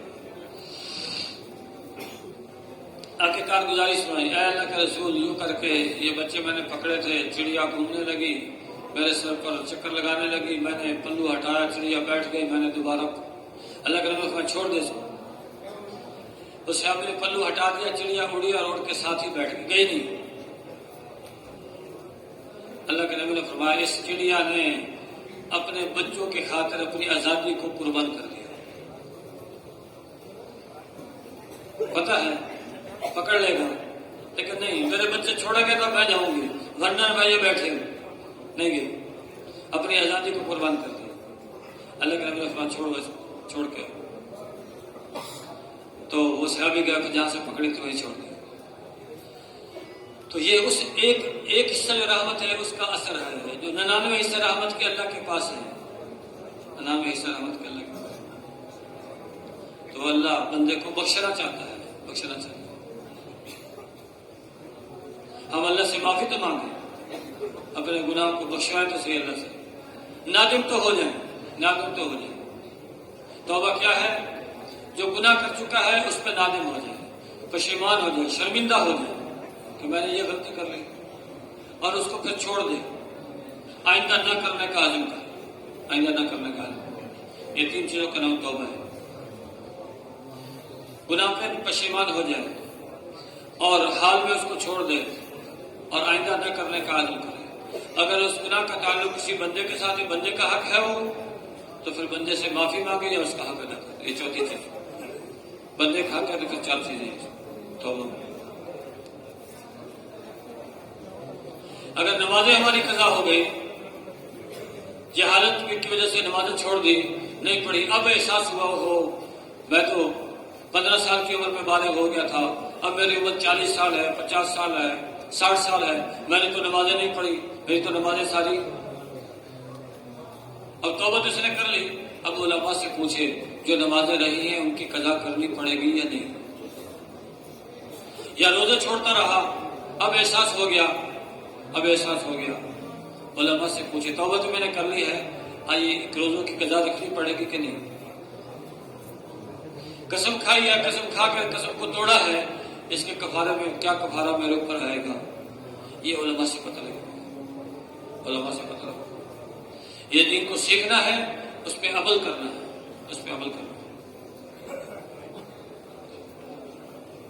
ایک آدمی یہاں آیا، اسے بتایا میں نے فلاں شعبے میں، نام لینا پسند نہیں کر رہا، اس نے نام لیا کہ میں فلاں شعبے میں نے کام کیا ہے اور میں نے جو میرے سے ہوتا تھا میں نے سارا کچھ کیا اس شعبے میں.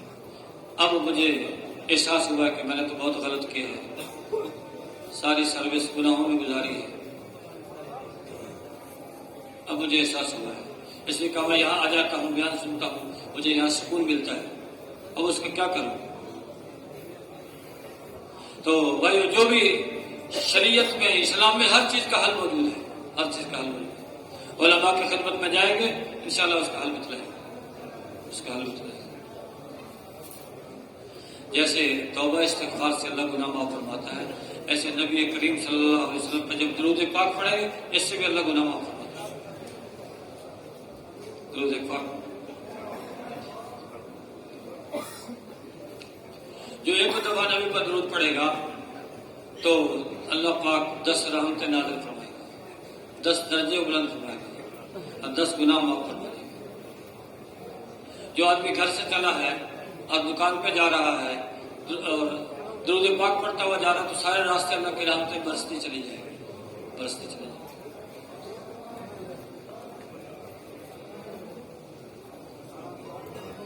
جو نبی کریم صلی اللہ علیہ وسلم پر کثرت سے درود پاک پڑھے گا قیامت کے دن اللہ کے نبی کا قرب نصیب ہوگا. ایک درود ایسا ہے، چھوٹا سا درود ہے، جو ظہر کی نماز کے بعد 100 مرتبہ اس درود کو پڑھے گا تو یہ مقروض نہیں ہوگا. مقروض ہے تو قرضہ ادا ہو جائے گا. اللہم صلی علی محمد وعلی آلہ وبارک وسلم. اللہم صلی علی محمد وعلی آلہ وبارک وسلم 100 مرتبہ ظہر کی نماز کے بعد.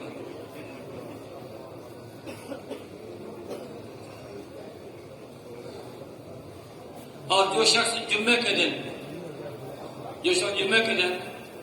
100 مرتبہ سبحان اللہ العظیم وبحمدہ، سبحان اللہ العظیم وبحمدہ جمعے کے دن 100 مرتبہ پڑھ لے گا تو 1,00,000 گناہ اللہ اس کے معاف کر دے گا اور 24,000 گناہ اللہ اس کے والدین کے معاف فرما دے گا.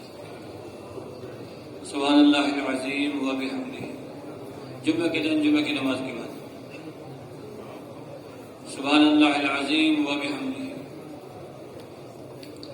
اور جو آدمی 100 مرتبہ سبحان اللہ صبح کو پڑھے اور 100 مرتبہ سبحان اللہ شام کو پڑھے، ایسا ہے جیسے 100 حج کیے، 100 حج کیے۔ اور جو شخص 100 دفعہ الحمدللہ صبح کو کہے اور 100 دفعہ الحمدللہ شام کو کہے، ایسا ہے جیسے 100 گھوڑے جہاد میں دیے۔ اور جو شخص 100 دفعہ لا الہ الا اللہ صبح کو کہے اور 100 دفعہ لا الہ الا اللہ شام کو کہے، تو یہ ایسا ہے جیسے حضرت اسماعیل علیہ السلام کے اولاد میں سے 100 غلام آزاد کیے۔ اور جو شخص 100 دفعہ اللہ اکبر صبح کو کہے اور 100 دفعہ اللہ اکبر شام کو کہے، تو اس دن اس سے نیکی میں کوئی نہیں بڑھ سکتا، ہاں وہ جو اس سے زیادہ کہے۔ تو کیسی آسان آسان چیزیں اللہ کے نبی نے ہمیں بتلائی، آسان آسان۔ یہ ساری چیزیں تیسرے کلمے میں جمع ہوئے، سبحان اللہ والحمدللہ ولا الہ الا اللہ واللہ اکبر۔ اگر ولا حول ولا قوت الا باللہ العلی العظیم پڑھ لیں اور زیادہ، تو اس کا یہ ہے کہ اس میں 99 مصیبتوں کا علاج ہے۔ لا حول ولا قوت الا باللہ العلی العظیم 99 مصیبتوں کا علاج ہے۔ ادنا درجہ یہ ہے جس رنج و غم میں انسان مبتلا ہے اللہ اس کو دور کر دے گا، یہ ادنا ہے، باقی اس سے اونچے ہیں۔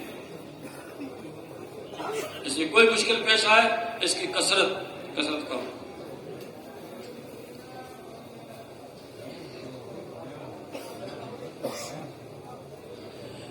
الدین یسر، دین آسان ہے، اللہ نے دین کو آسان بنایا ہے۔ اس میں دنیا کا بھی حل ہے، ہر چیز کا حل ہے، آخرت کے بھی مسائل حل ہو جائیں گے دین کی مدد سے۔ لیکن دین کو سیکھیں گے یہ ساری چیزیں مل جائیں گی، ساری چیزیں ملیں گی۔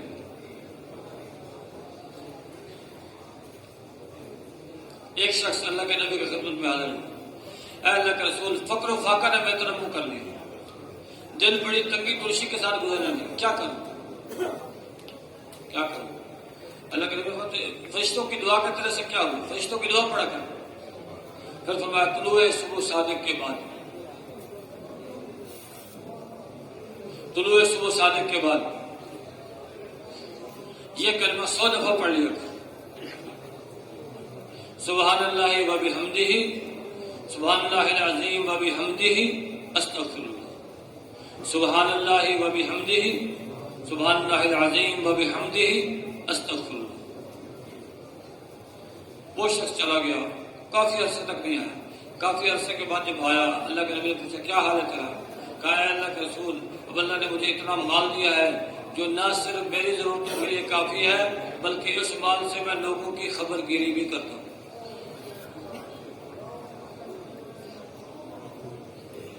یہ اللہ کے نبی نے یہ چیزیں بتلائی، اس لیے آپ علیہ السلام پر محبت سے درود پڑھیں۔ جب آدمی محبت سے درود پاک پڑھتا ہے، ایک دفعہ درود پڑھتا ہے تو ایک فرشتہ اوپر مقرر ہے، وہ درود کو لے کے اللہ کے نبی کی خدمت میں حاضر ہوتا ہے، اے اللہ کے رسول، فلاں جو بیٹا ہے فلاں کو اس نے آپ پہ درود پڑھا ہے۔ کتنی بڑی بات ہے، ہمارا نام اللہ کے نبی کے سامنے لیا جائے۔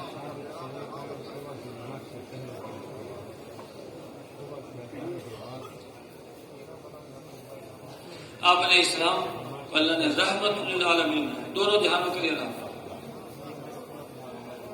ہے۔ ایسے ایسے اعمال اللہ کے نبی نے بتلائے ہیں، آدمی سن کے حیران رہ جاتا ہے۔ ایک دفعہ آپ علیہ السلام تکیہ لگائے ہوئے تھے، حضرت سلمان فارسی رضی اللہ عنہ حاضر ہوئے، اللہ کے نبی اٹھ کے بیٹھ گیا، تکیہ سلمان کے پاس رکھ دیا۔ ارشاد فرمایا اے سلمان، جب کوئی میزبان اپنے مہمان کے لیے تکیہ رکھ دیتا ہے اللہ اس کی ضرور بخشش فرما دیتا ہے، اس میزبان کے اللہ ضرور بخشش فرما دیتا ہے۔ کتنا چھوٹا سا عمل، کتنا چھوٹا سا عمل۔ ایک دفعہ اللہ کے نبی نے عورتوں کو واضح فرمایا، عورتوں کی یا معاشر النساء، اے عورتوں کی جماعت، تم صدقہ کیا کرو چاہے اپنا زیور بیچ کے ہی کیوں نہ۔ اے عورتوں کی جماعت، تم صدقہ کیا کرو چاہے اپنا زیور بیچ کے ہی کیوں نہ۔ حضرت عبداللہ بن مسعود رضی اللہ تعالیٰ عنہ یہ غریب صحابی تھے، ان کی بیوی حضرت زینب رضی اللہ تعالیٰ عنہ یہ مالدار تھی، بیوی مالدار تھی، خاوند غریب۔ خاوند کا مال الگ ہوتا ہے، بیوی کا مال الگ ہوتا ہے۔ تو حضرت زینب نے کہا حضرت عبداللہ بن مسعود رضی اللہ عنہ سے کہ آپ جائیں اللہ کے نبی کی خدمت میں اور پوچھیں کہ کیا بیوی خاوند کو بھی صدقہ دے سکتی ہے؟ اللہ کے نبی نے ترغیب دی ہے، تو آپ پوچھ رہے ہیں، آپ غریب ہیں، پوچھ رہے ہیں کہ کیا بیوی خاوند کو صدقہ دے سکتی ہے؟ تو حضرت عبداللہ بن مسعود رضی اللہ عنہ فرمانے لگے تم خود جا کے پوچھو، گا نہیں جاتے، خود جا کے پوچھو۔ وہ چلی گئی، دیکھا ایک عورت بھی وہاں کھڑی ہے، اللہ کے نبی کے دروازے پہ کھڑی ہے، انصاریہ، ایک انصاری عورت کھڑی ہے۔ تو دونوں کی منشا ایک ہے، ایک ہی سوال پوچھنا چاہتی ہے۔ تو اب ہمت نہیں پڑ رہی کہ اللہ کے نبی کے پاس جا کے پوچھیں، دونوں انتظار میں کھڑے ہیں۔ اتنے میں حضرت بلال رضی اللہ تعالیٰ عنہ دروازے سے نکلے، انہوں نے درخواست کی کہ جی آپ اللہ کے نبی کے پاس جا کے ہمارا یہ سوال پوچھ کے بتا دیں۔ حضرت بلال رضی اللہ عنہ تشریف لے گئے اور عرض کیا اللہ کے نبی، دو عورتیں کھڑی ہیں باہر، وہ یہ سوال پوچھتے ہیں۔ اللہ کے نبی نے پوچھا وہ کون عورتیں ہیں؟ ہاں، انہوں نے کہا کہ ہمارا نام نہیں بتانا۔ حضرت بلال کو فرمایا تھا کہ ہمارا نام نہیں بتانا۔ اللہ کے نبی نے پوچھا وہ کون عورتیں ہیں؟ عرض کیا حضور ایک انصاریہ ہے اور ایک زینب ہے۔ آپ نے پوچھا ایو زینب، زینبوں میں سے کون سی زینب ہے؟ زینب نام کی تو بہت ساری عورتیں ہیں۔ تو عرض کیا حضور زینب جو حضرت عبداللہ بن مسعود رضی اللہ عنہ کی بیوی ہے۔ آپ نے فرمایا ان کو بتا دو کہ بیوی اپنے خاوند کو صدقہ دے سکتی ہے۔ اس سے مراد صدقہ سے مراد زکوٰۃ نہیں ہے، زکوٰۃ بیوی خاوند کو نہیں دے سکتی، صدقے سے مراد صدقات نافلہ ہے، نفل صدقہ لے وجہ سے۔ اللہ کے نبی نے جیسے مردوں کی رہنمائی فرمائی ہے، ایسے مستورات کی رہنمائی، مستورات کی رہنمائی، جیسے مردوں کے ذریعے سے دین پھیلا ہے، ایسے عورتوں کے ذریعے سے دین پھیلا ہے۔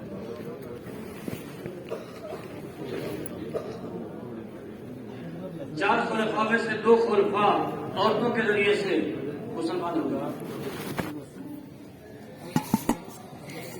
حضرت عمر رضی اللہ تعالیٰ حضرت عمر رضی اللہ تعالیٰ ان کے اسلام میں داخل ہونے کے ذریعے ان کی بہن بنی ہے۔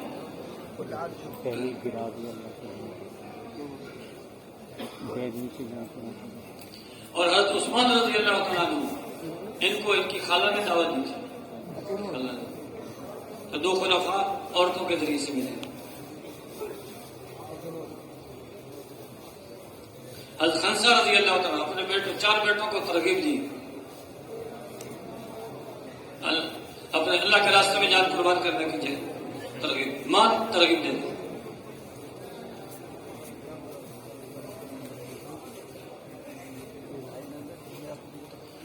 تو جیسے دین مردوں سے پھیلا ہے ایسے دین عورتوں سے بھی پھیلا ہے، عورتوں نے بھی۔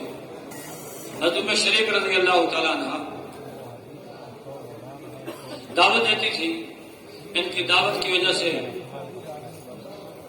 کافر پریشان ہوتے تھے کہ مجھے تیرے قبیلے میں واپس کریں گے۔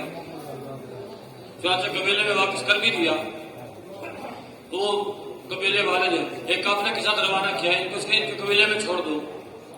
تو وہ راستے میں، عرب کی گرمی مشہور ہے، راستے میں دھوپ میں اس کو چھوڑ دیتے اور خود سائے میں قیام کرتے، نہ کھانے کو دیا نہ پینے کو دیا، مرنے کے قریب ہو گئے۔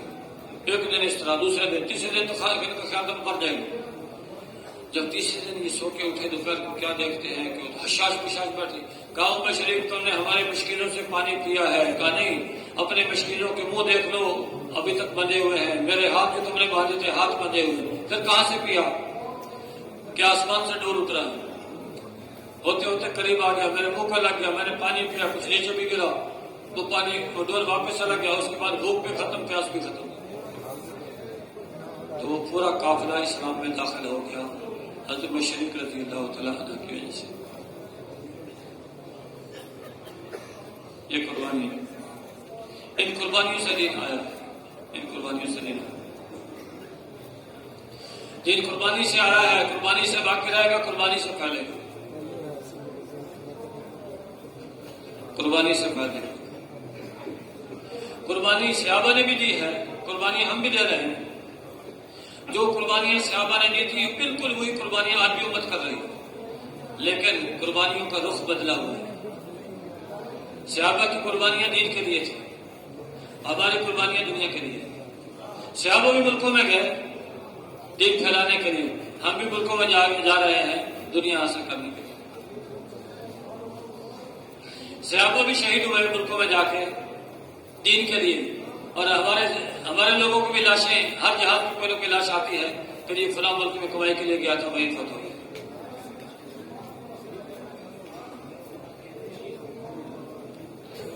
قربانی کی استعداد امت میں رکھی ہے، اگر صحیح جگہ نہیں لگے گی تو غلط جگہ لگے گی. مال خرچ کرنے کا جذبہ اللہ نے امت میں رکھا ہے، اگر صحیح جگہ مال نہیں لگائیں گے پھر غلط جگہ. اگر صحیح جگہ آدمی مال نہیں لگائے گا تو پھر آدمی کو اس سے کئی گنا زیادہ گناہ کے کام میں مال لگانا پڑے گا. یہ چاہتا نہیں ہو.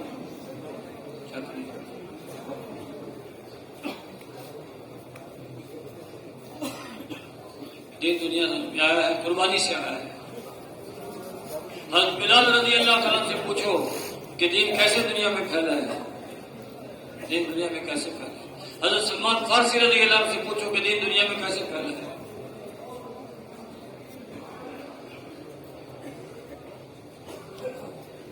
حضرت سمیہ رضی اللہ تعالیٰ سے پوچھیں کہ دین دنیا میں کیسے آیا ہے.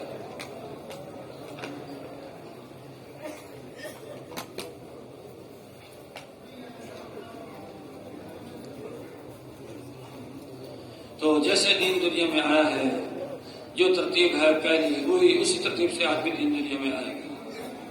لیکن نبیوں کا ایمان مضبوط، صحابہ کا ایمان مضبوط. ہمارے اوپر وہ تکلیفیں نہیں آئیں گی جو صحابہ پہ آئی ہیں، جو نبیوں پہ آئی ہیں. وہ ان کی شان تھی.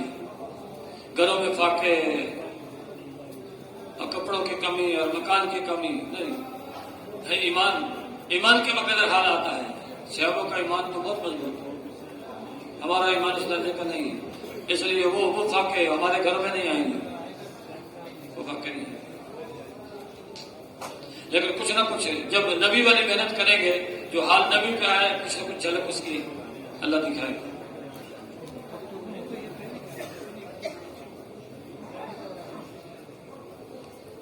صحابہ کرام رضی اللہ تعالیٰ عنہ جب اسلام کی دعوت دیتے تھے، حالات یہاں تک پہنچ گئے ہر وقت خطرہ رہتا تھا کسی وقت بھی دشمن حملہ کر دے. صحابہ رات کو بھی ہتھیار لگا کے سوتے تھے، ہتھیار لگا کے. 6-7 سال گزر گئے اس طرح. ایک دن صحابہ پریشان ہو گئے، پوچھنے لگے اللہ کے رسول کبھی وہ دن بھی آئے گا، کبھی وہ دن بھی آئے گا کہ ہم بغیر ہتھیار لگائے سو جائیں گے.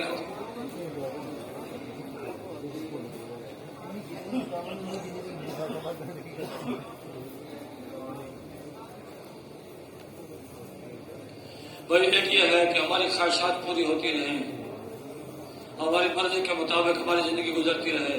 ایک ہے کہ ہماری زندگی اللہ کے نبی کی اطاعت میں گزرے. اطاعت میں یہ دنیا تو چند دن کی ہے، 4 دن کی چاندنی فرد ہے رات ہے. اصل تو آخرت ہے. بالآخرت خیر و ابقیٰ، آخرت بہتر اور باقی رہنے والی ہے. کل من علیہا فان، دنیا تو فانی ہے.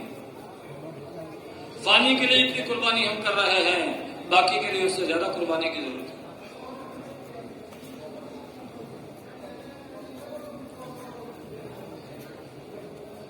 آج سے 100 سال جو لوگ پہلے زندہ تھے آج وہ کہاں ہیں؟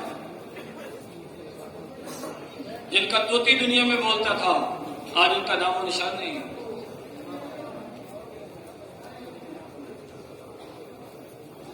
یہ دنیا ہمیشہ رہنے کی جگہ نہیں ہے، یہ چل چلو کا جہان ہے. دنیا کی نعمتوں پر ہم اللہ میں مشغول ہو کے اللہ کو نہ بھول جائیں، اللہ کو نہ بھولیں.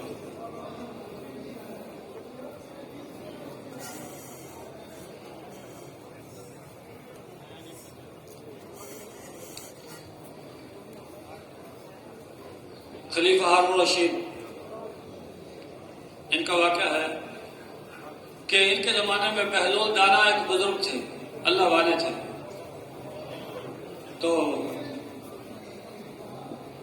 خلیفہ ہارون رشید کو اہل اللہ سے محبت تھی. ساتھ مذاق بھی کرتے رہتے تھے۔ ایک دفعہ خلیفہ نے کہا بہلول یہ لاٹھی لے جاؤ اور اس کو جا کے دے دو جو تیرے سے زیادہ بیوقوف ہو۔ کیا مطلب یہ تھا تو دنیا میں رہ رہا، تو نے کوئی دنیا جمع ہی نہیں کی، ایسے زندگی گزار دی، یہ لاٹھی تو رکھ لو، یہ مطلب تھا۔ لیکن کہنے کا نام کہ اس کو دے دو جو تیرے سے زیادہ بیوقوف، اس نے جا کے رکھ لی۔ تھوڑا عرصہ گزرا تھا کہ خلیفہ بیمار ہو گئے، لوگ پوچھنے کے لیے آئے، بہلول بھی چلے گئے لاٹھی لے کے، پوچھا خلیفہ کیا حال ہے؟ کہا 2 دن کا مہمان ہوں۔ خلیفہ نے کہا بس تیری زندگی ختم ہو گئی، اب 1-2 دن کے بعد چل بسے گا، لا علاج مرض ہے۔ کہا 2 دن کا مہمان ہوں۔ کہا خلیفہ تم نے دنیا کے اندر بڑے بڑے باغات لگائے ہیں، ان کے گرد بڑی بڑی دیواریں بنائی ہیں، فسیلیں، اور بڑے بڑے محلات تعمیر کیے ہیں، آخرت میں کوئی باغ لگایا ہے، کوئی محل بنایا ہے؟ خلیفہ نے کوئی جواب نہیں دیا۔ پھر بہلول نے اپنی بات دہرائی، خلیفہ آپ نے دنیا کے اندر بڑے بڑے باغات لگائے ہیں، ان کے گرد بڑی بڑی فصیلیں کھڑی کی ہیں اور بڑے بڑے محلات تعمیر کیے ہیں، کیا آخرت میں کوئی باغ لگایا ہے، کوئی محل بنایا ہے؟ خلیفہ خاموش۔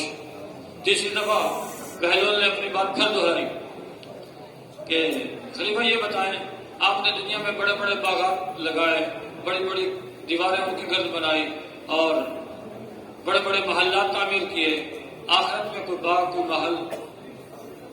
ہلکی آواز سے کہا کہ نہیں، آخرت میں تو میں نے کوئی باغ نہیں لگایا، آخرت میں کوئی محل نہیں تعمیر کیا۔ تو بہلول نے کہا بادشاہ آپ نے مجھے لاٹھی دی تھی، یہ لاٹھی آپ لے لیں، اس کے مستحق آپ ہیں۔ جس دنیا میں آپ نے رہنا نہیں تھا وہاں آپ نے باغات بھی لگائے، محلات بھی بنائے، اور جس آخرت میں آپ نے جانا تھا، ہمیشہ رہنا تھا، وہاں کچھ بھی نہیں کیا، یہ آپ رکھ لیں، اس کے مستحق آپ ہیں۔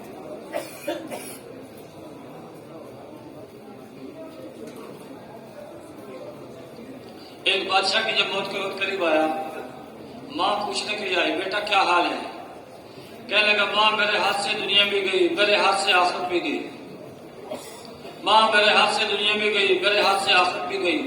دنیا اس لیے گئی کہ اب میں مر کے دنیا کو چھوڑ کے جا رہا ہوں، دنیا میرے ہاتھ سے گئی، اور آخرت میرے ہاتھ سے اس لیے گئی، آخرت کی میں نے تیاری نہیں کی، میرے ہاتھ سے دنیا بھی گئی، میرے ہاتھ سے آخرت بھی گئی۔ پھر لوگوں کو نصیحت کرنے لگے، لوگوں میرے ہاتھ سے عبرت پکڑو، میں دنیا سے ناکام جا رہا ہوں، میں دنیا سے ناکام ہو کے جا رہا ہوں، میں نے حکومت بھی اس لیے حاصل کی تھی میں مزے اڑاؤں، لوگوں میں مزے نہیں اڑا سکا، لوگوں میرے ہاتھ سے عبرت پکڑو، لوگوں میں دنیا سے ناکام جا رہا ہوں، یہ کہتے کہتے مر گئے۔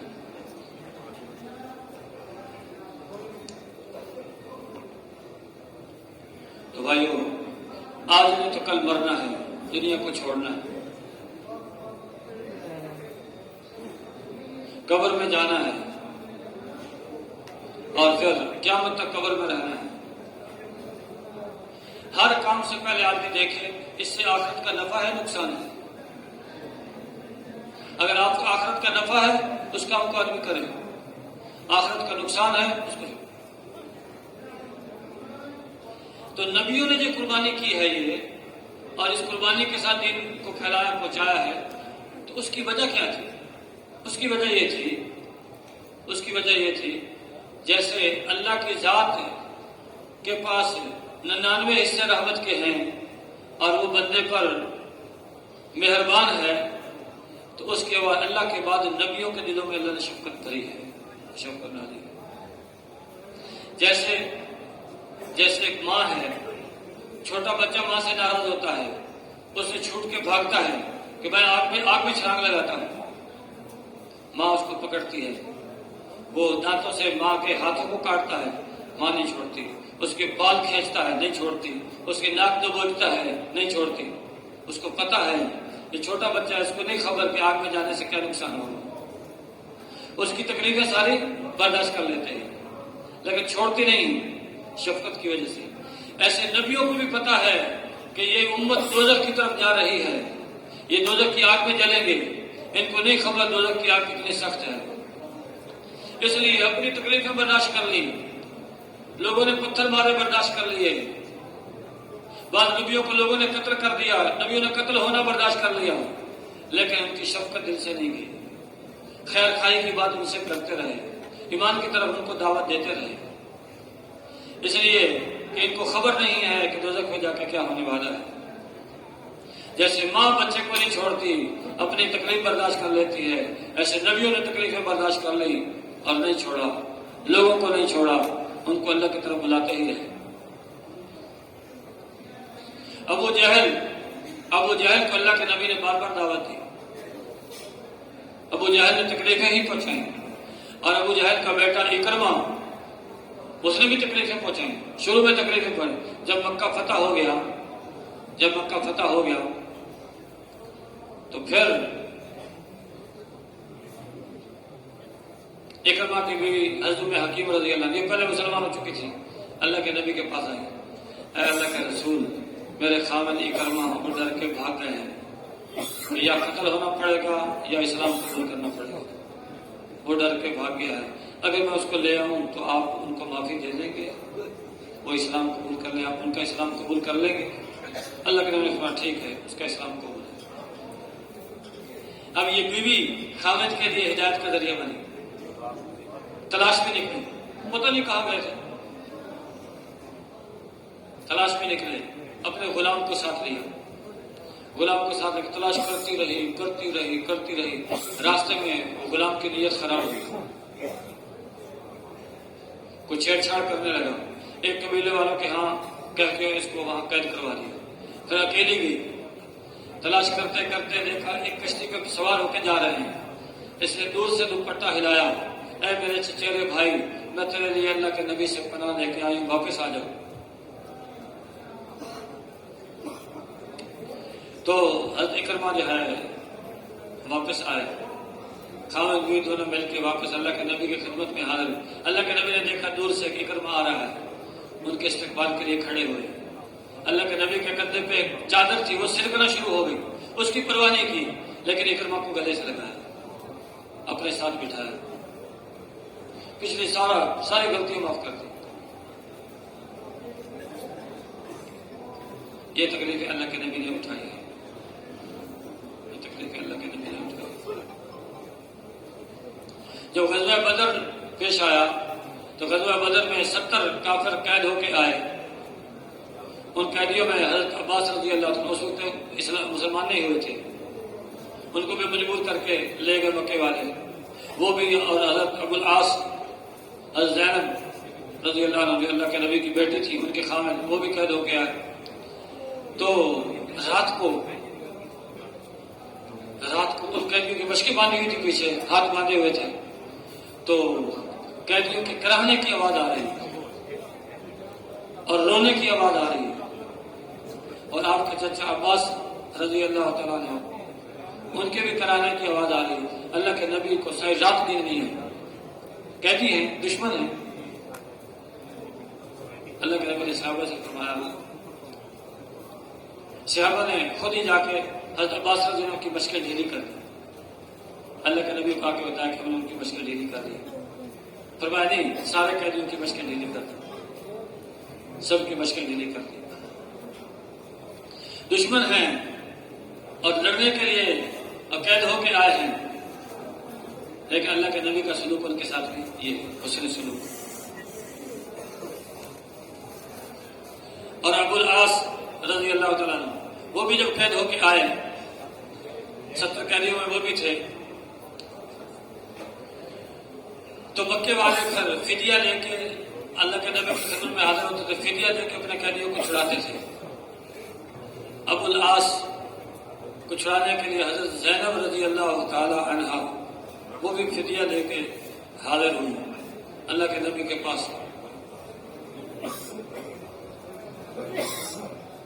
اور وہ ہار بھی لے کے آئے جو حضرت خدیجہ رضی اللہ تعالیٰ عنہ نے ان کو جہیز میں دیا تھا، وہ ہار اور کچھ مال۔ اللہ کے نبی نے جب دیکھا اس ہار کو، آپ کی آنکھوں میں آنسو آ گئے، حضرت خدیجہ کی یاد تازہ ہو گئی، صحابہ سے فرمایا کیا خیال ہے اگر زینب کے قیدی کو ویسے ہی چھوڑ دیا جائے؟ صحابہ کی گردنیں جھکی، اے اللہ کے رسول جیسے آپ کہیں اس کے لیے تیار ہیں۔ ان کو پھر چھوڑ دیا اور پھر اللہ کے نبی نے فرمایا کہ تم جب واپس جاؤ زینب کو مدینے بھیج دیں۔ پھر انہوں نے حسب وعدہ زینب رضی اللہ عنہ کو بھجوا دیا، ان کے دیور کنانہ کے ساتھ بھیجا۔ تو جب وہ اونٹ پہ سوار کر کے زینب کو لے کے نکلے، مکے والوں کو پتہ لگا، ایک شخص نے تیر مارا، حضرت زینب کو تو نہیں لگا لیکن ہودج کو لگا۔ اس کے خوف کی وجہ سے حضرت زینب رضی اللہ تعالیٰ عنہ کا حمل ساقط ہو گیا۔ اللہ کے نبی فرماتے تھے میری ایسی بیٹی تھی جن کو اللہ کے راستے میں تکلیف دی گئی۔ پھر ابو سفیان آیا اور کنانہ کو سمجھایا کہ کنانہ ہمیں اللہ کے نبی کی بیٹی سے کوئی غرض نہیں ہے، لیکن چونکہ واقعہ تازہ ہوا ہے اس لیے یوں اگر آپ لے کے جاؤ اللہ اعلان، اس میں ہمارے لیے اچھا نہیں ہے، آپ لے جاؤ بعد میں چپکے سے لے جانا۔ پھر بعد میں چپکے سے پہنچا دیا۔ یہ ساری تکلیفیں اللہ کے نبی برداشت کر رہے ہیں اس لیے کہ امت تک دین پہنچ جائے، تاکہ میری امت دوزخ سے آگ سے بچ جائے، جنت میں جانے والی نہ۔ اللہ کے نبی نے تو یہ محنت کی ہے، صحابہ سے کروائی ہے۔ اب یہ محنت ہوتے ہوتے اب آپ علیہ السلام آخری نبی ہیں۔ پہلے تو نبیوں کے بعد نبی آتے تھے اور ان کی محنت سے بے دینی دور ہوتی، دین زندہ ہوتا، ان کی نبوت کا زمانہ پورا ہوتا، پھر اللہ دوسرے نبی کو بھیج دیتے، تیسرے نبی کو، ہوتے ہوتے آخر میں حضرت عیسیٰ علیہ السلام تشریف لے گئے۔ انہوں نے دعوت دی، محنت کی، دنیا سے تشریف لے گئے۔ پھر آپ علیہ السلام حضرت عیسیٰ علیہ السلام کے 570 سال بعد اللہ کے نبی تشریف لائے۔ اس 570 سال میں جو بے دینی آئی تھی، اتنی بے دینی آ گئی تھی کہ بیت اللہ کے ارد گرد بھی بتوں کے انبار لگ گئے تھے۔ اللہ کا گھر ہے وہاں بت۔ اللہ کے نبی نے 23 سال محنت کی، 23 سال میں سارے بت صاف ہو گئے۔ جب آپ علیہ السلام فاتحانہ مکے میں داخل ہوئے، چھڑی اللہ کے نبی نے ہاتھ میں لی اور بتوں کے بعد جاتے ان کے منہ پہ چھڑی مارتے اور یہ آیت پڑھتے جاتے تھے، جاء الحق وزهق الباطل ان الباطل کان زہوقا۔ حق آ گیا اور باطل چلا گیا، اور باطل جانے کے لیے ہی آیا تھا۔ اور بت کے منہ پہ چھڑی مارتے وہ بت گر جاتا، 1 2 سارے بت گراتے۔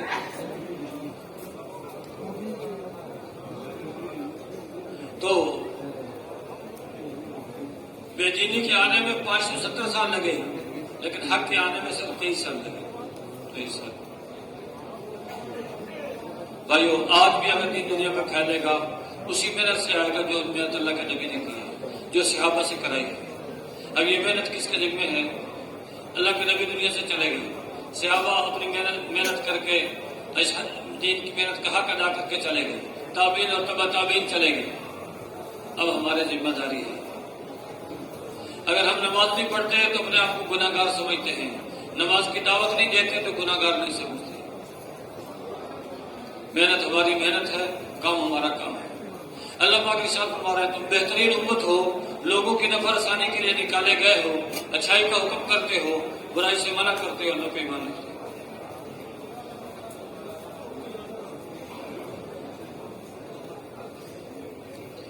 اور اللہ پاک فرما رہے ہیں کہ اس سے بہتر کس کی بات ہو سکتی ہے جو لوگوں کو اللہ کی طرف بلائے۔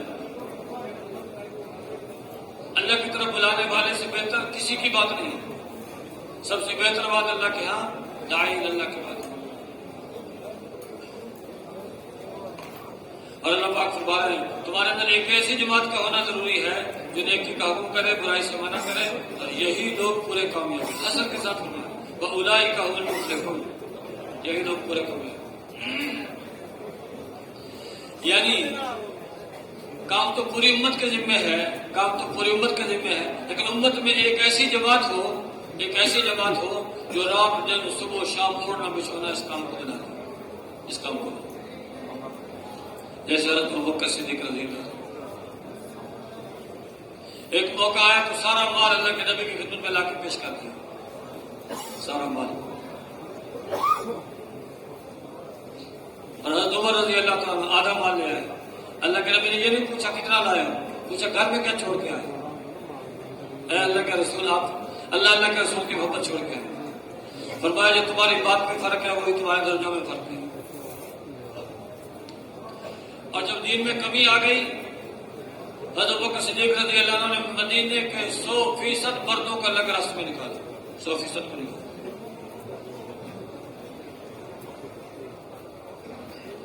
3 دن مسجد نبوی پر ایسے گزرے ہیں کیونکہ بالغ مرد مسجد نبوی میں اذان دینے والا موجود نہیں تھا. 100% کو نکالا ہے. کیوں نکالا ہے؟ دین میں کمی آئی, اس کمی کو دور کرنے کے لیے. اس وقت تو زکات میں کمی آئی تھی, زکات میں کمی آئی. کچھ لوگوں نے کہا تھا ہم زکات نہیں دیں گے. آج کے ہمارے زمانے میں تو نماز میں بھی کمی ہے. تو زکات کا حکم بڑا ہے یا نماز کا؟ بھائی نماز کا حکم بڑا ہے. تو زکات کے حکم کے لیے 100% کو نکالا, تو نماز کے لیے سب کو نکالنا پڑے گا.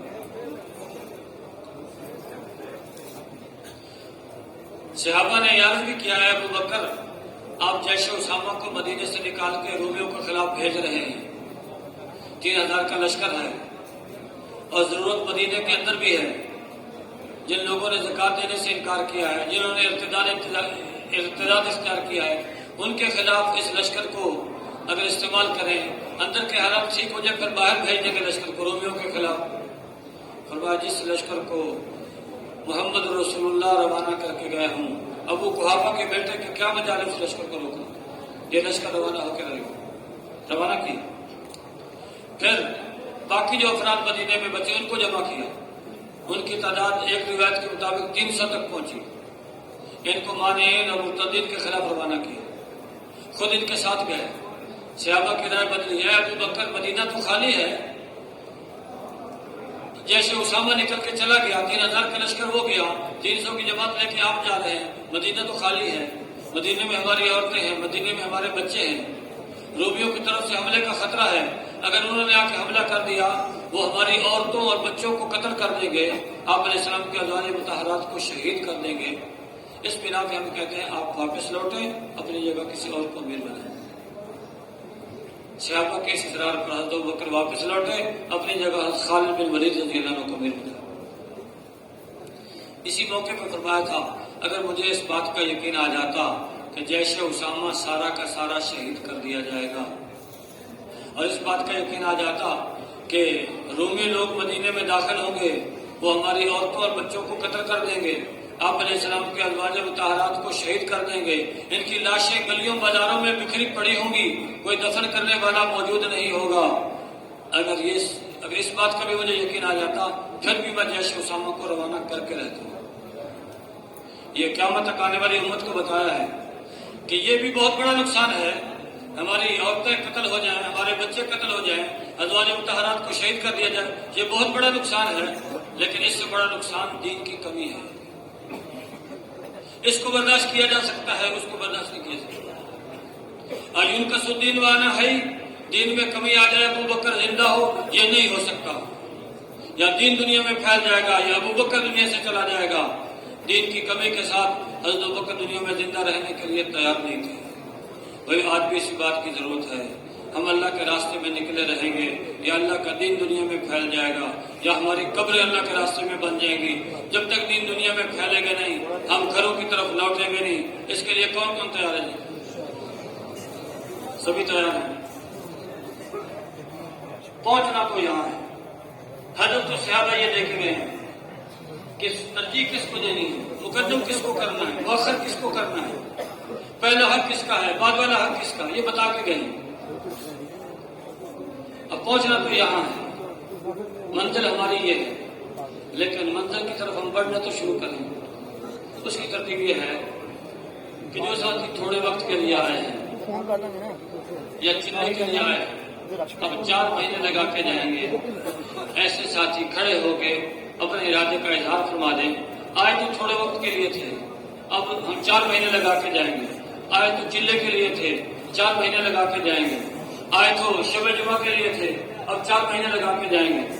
آج تو نصرت کے لیے تھا جماعت کی، اب 4 مہینے لگا کے جائیں گے. ماشاءاللہ ماشاءاللہ ماشاءاللہ. ایسے وہ ساتھی جو 4 مہینے میں چل رہے ہیں اب ہر سال 4 مہینے لگائیں گے، ہر سال 4 مہینے. یہ بھی کھڑے ہو کے اپنے ارادے کا اظہار کریں. ہر سال 4 مہینے، ہر سال 4 مہینے. یہ 4 مہینے وہ لگا چکے ہیں ماشاءاللہ. قواعد ان کے پورے ہیں اور سال کی 2 چیزیں لگ چکے ہیں. اور اب انشاءاللہ یہ وقت پورا کر کے اپنے مقام پہ جائیں گے. وہاں سے 7 مہینے اندرون یا بیرون کی جماعت تیار کر کے لائیں گے. یہ بھی کھڑے ہو کے اپنے ارادے کا اظہار فرمائیں. ماشاءاللہ ماشاءاللہ ماشاءاللہ. تشریف رکھیں جی، تشریف